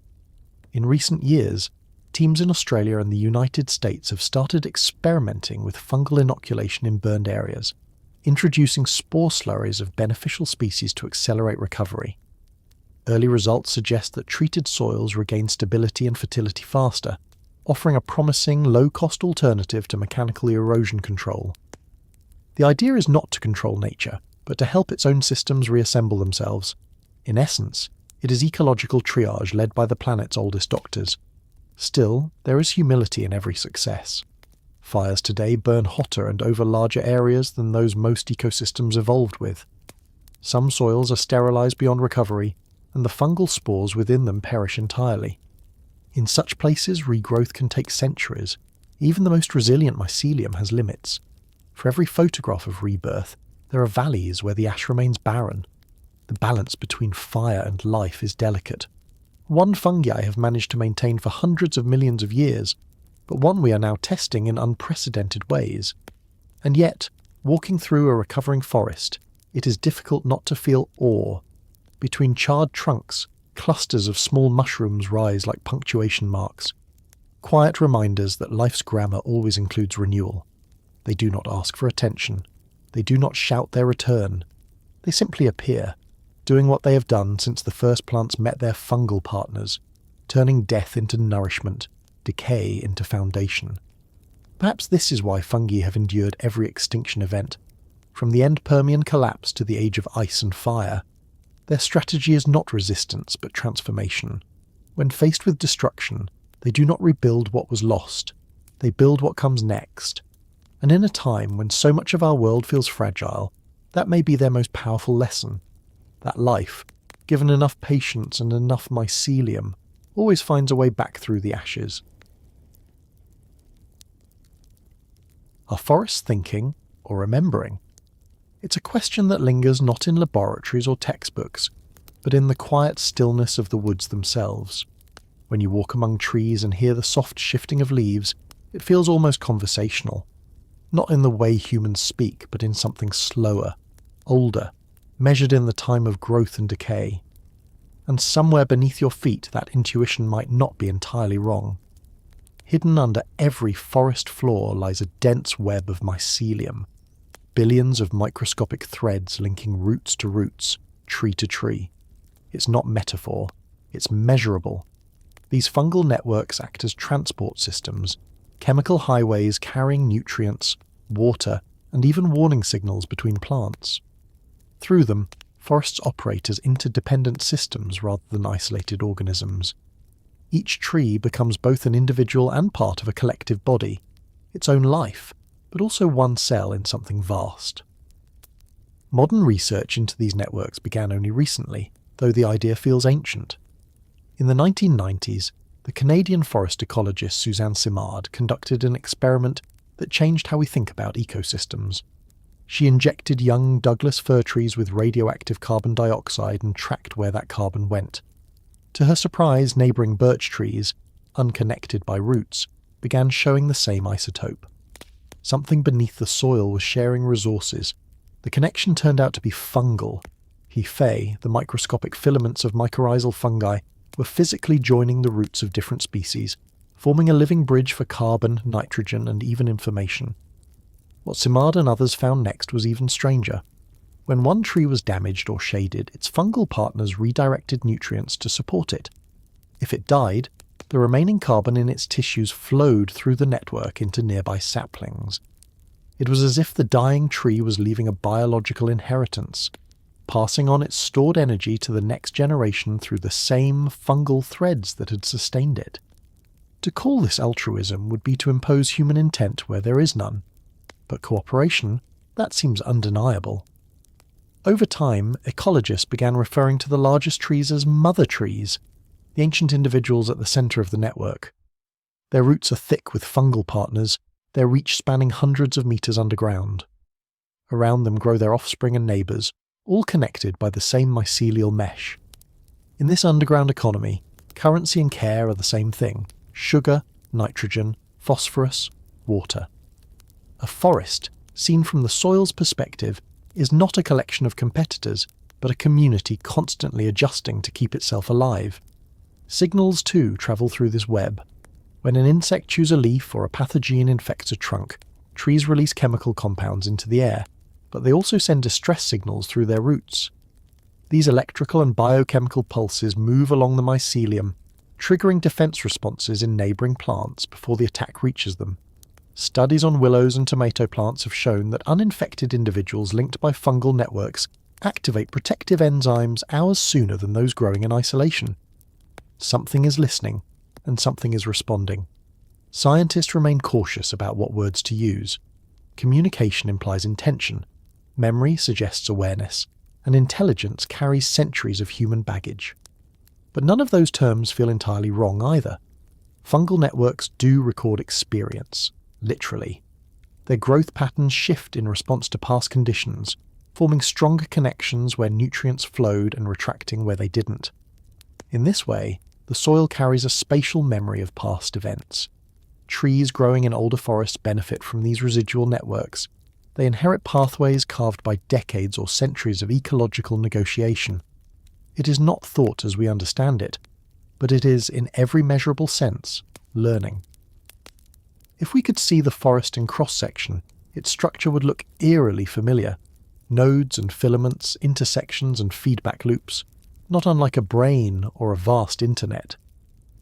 But where neurons fire in milliseconds, these circuits move in the time of roots, minutes, hours, sometimes days. Slowness doesn't mean absence of complexity, it simply means a different tempo. In the human body, speed evolved for survival. In a forest, survival depends on patience. What makes this all the more profound is that the communication isn't limited to one species. Pines, firs, birches, ferns, even mosses, all can be part of the same fungal matrix, connected by multiple species of mycorrhizal fungi overlapping like braided cables. Some are selective, partnering with specific trees. Others are generalists, linking entire ecosystems. Through this mixed web, the boundaries of self and other blur. A forest becomes a shared metabolism. Its intelligence is distributed, its memory collective. And yet, even with modern tools, electrical sensors, isotopic tracers, genomic sequencing, scientists are still glimpsing only the edges of what's happening underground. When researchers remove the fungal layer from an ecosystem, nutrient flow drops, tree mortality rises, and biodiversity collapses. When they reintroduce it, stability returns. The implication is simple but humbling. The forest's health depends less on what we see above ground than on what remains invisible below it. The canopy is the forest's face, the mycelium is its mind. Philosophically, this challenges the way we think about life itself. For centuries, biology divided organisms into individuals, each with its own body, boundaries, and competition. But fungi refuse to play by those rules. They connect everything into gradients of cooperation, where individuality dissolves into interdependence. A tree is never just a tree. It's an intersection of thousands of fungal relationships, each one shaping how it grows, how it survives, and even how it reproduces. The forest, in a sense, is one organism with a billion bodies. This perspective has begun to influence everything from conservation to climate science. If forests are cooperative systems, then cutting one tree affects many others beyond it. The loss ripples through the network, disrupting flows of nutrients and signals. Replanting alone can't repair that complexity. It takes decades for new fungal networks to form. That's why old-growth forests, those untouched webs of wood and fungus, are irreplaceable. They aren't just habitats. They are living archives of information, the neural history of ecosystems. In recent years, some scientists have even started exploring the idea of mycelial memory on a molecular level. Within fungal cells, proteins and lipids store imprints of environmental stress, influencing future growth. These biochemical traces allow fungi to respond more efficiently when conditions repeat. A primitive form of learning encoded not in neurons but in cytoplasm. When extended across kilometers of interconnected mycelium, such adaptability might amount to what we could poetically call awareness, not of self, but of pattern. Still, we must be careful. Forests are not people, and to anthropomorphize them too much is to misunderstand their strangeness. Their intelligence is not conscious in the way ours is. It is not centralized, emotional, or deliberate. It is chemical, relational, and continuous. A form of cognition without a brain, without ego, without borders. To call it thinking is more metaphor than fact, but the metaphor reveals something valuable about us, our growing need to see mind beyond ourselves. Because in a sense, we are the latecomers to this system. Human society, with its cities, cables, and data networks, mirrors what fungi and forests have done for hundreds of millions of years. Connect, distribute, remember. The so-called Wood Wide Web isn't an invention. It's an inheritance. We merely recreated in silicon what was already thriving in soil. The difference is that our networks run on energy extracted from the earth, while theirs run on cooperation that sustains it. If the forest remembers, perhaps it remembers in the only way life truly can, by continuity. When one tree falls, its nutrients become the soil that feeds the next. When a fungus decomposes, its molecules are woven into the roots of new seedlings. Nothing is lost, only transformed. The forest's memory is physical, encoded in atoms and living matter. In that sense, memory and metabolism are the same thing, the act of becoming something else without disappearing. To walk through such a forest is to walk through time itself. Beneath every step lie threads that may have persisted for centuries, quietly rerouting energy, repairing damage, recording change. The air may feel still, but it hums with the cumulative whisper of countless exchanges. This is not sentimentality, it's physics. Energy can neither be created nor destroyed, only transferred.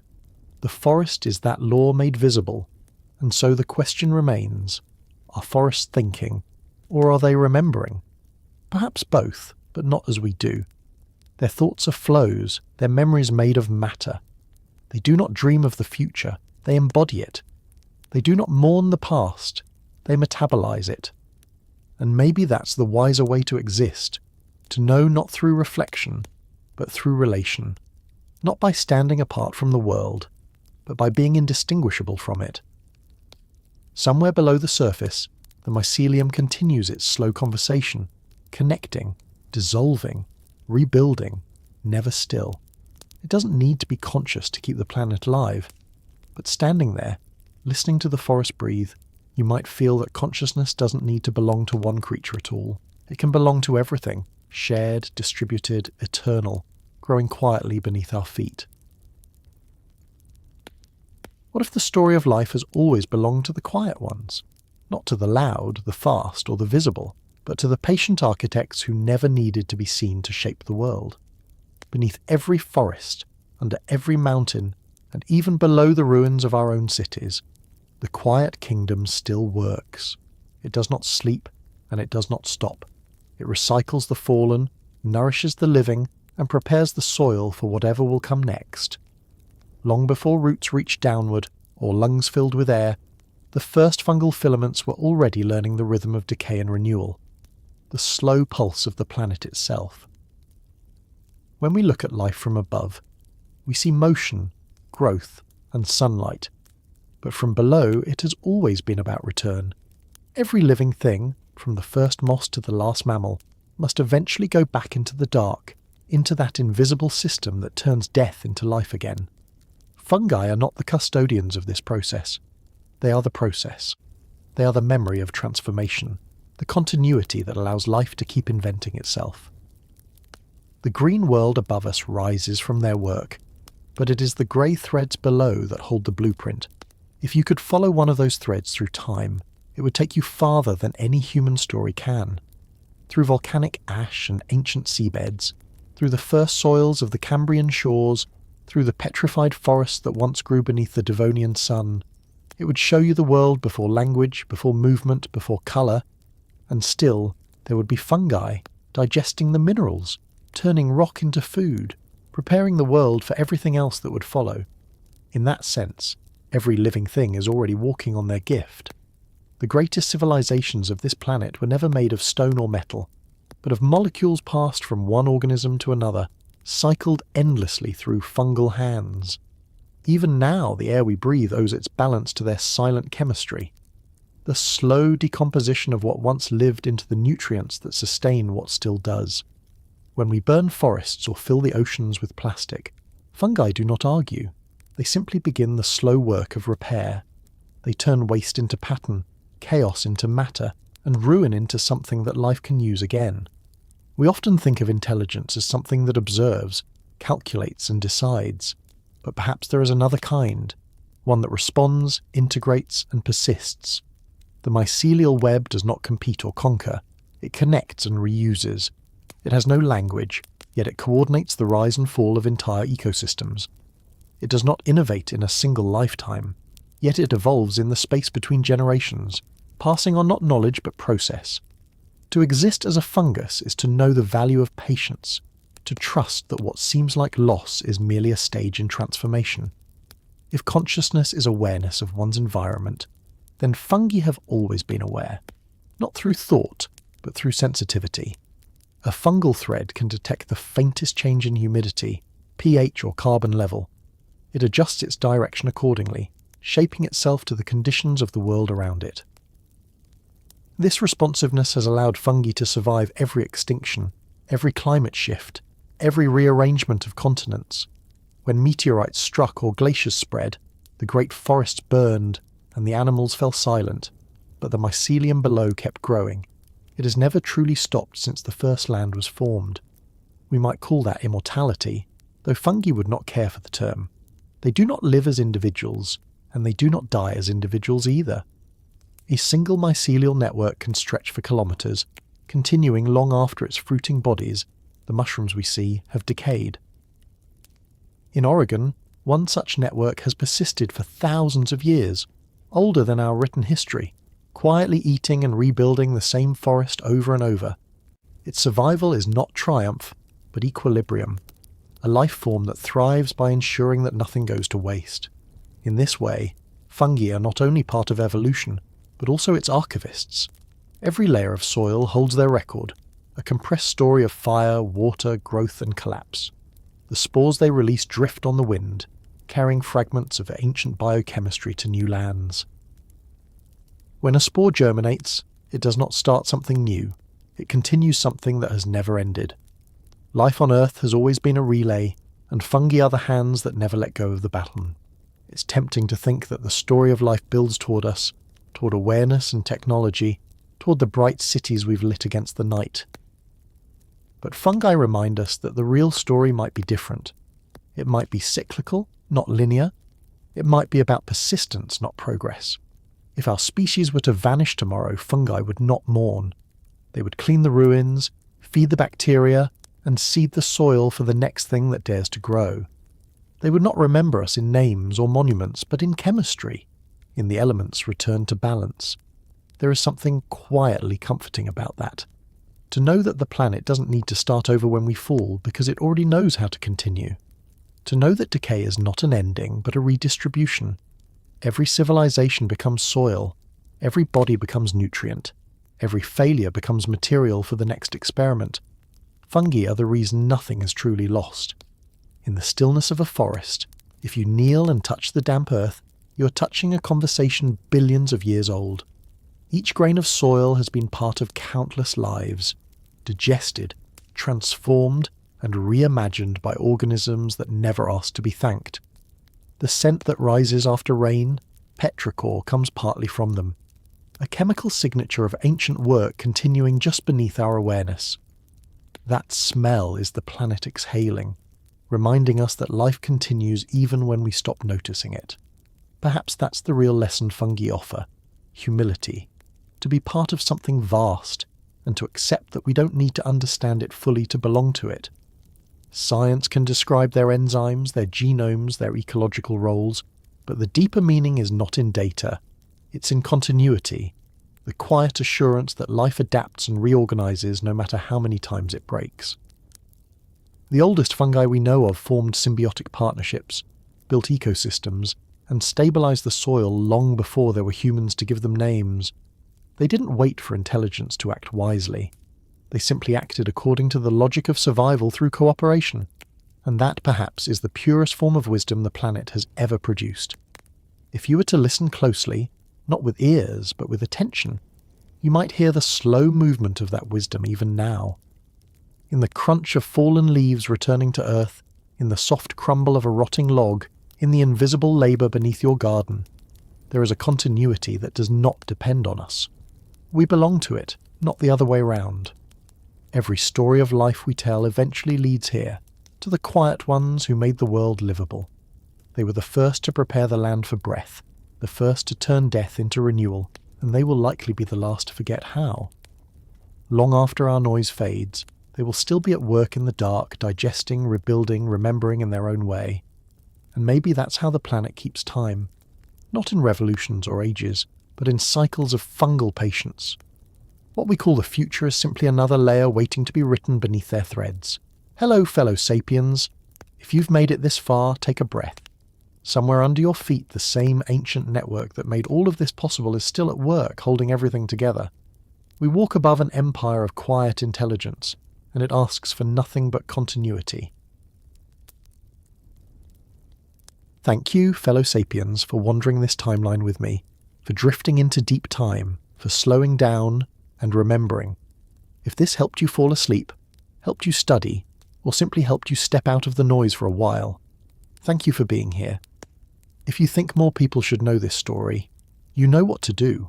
Like, subscribe, share it with the sapiens in your life, and tell me, are you listening before bed, while working, or somewhere in the world I can only imagine? And as always, stay curious, stay calm. I'll see you in the next story.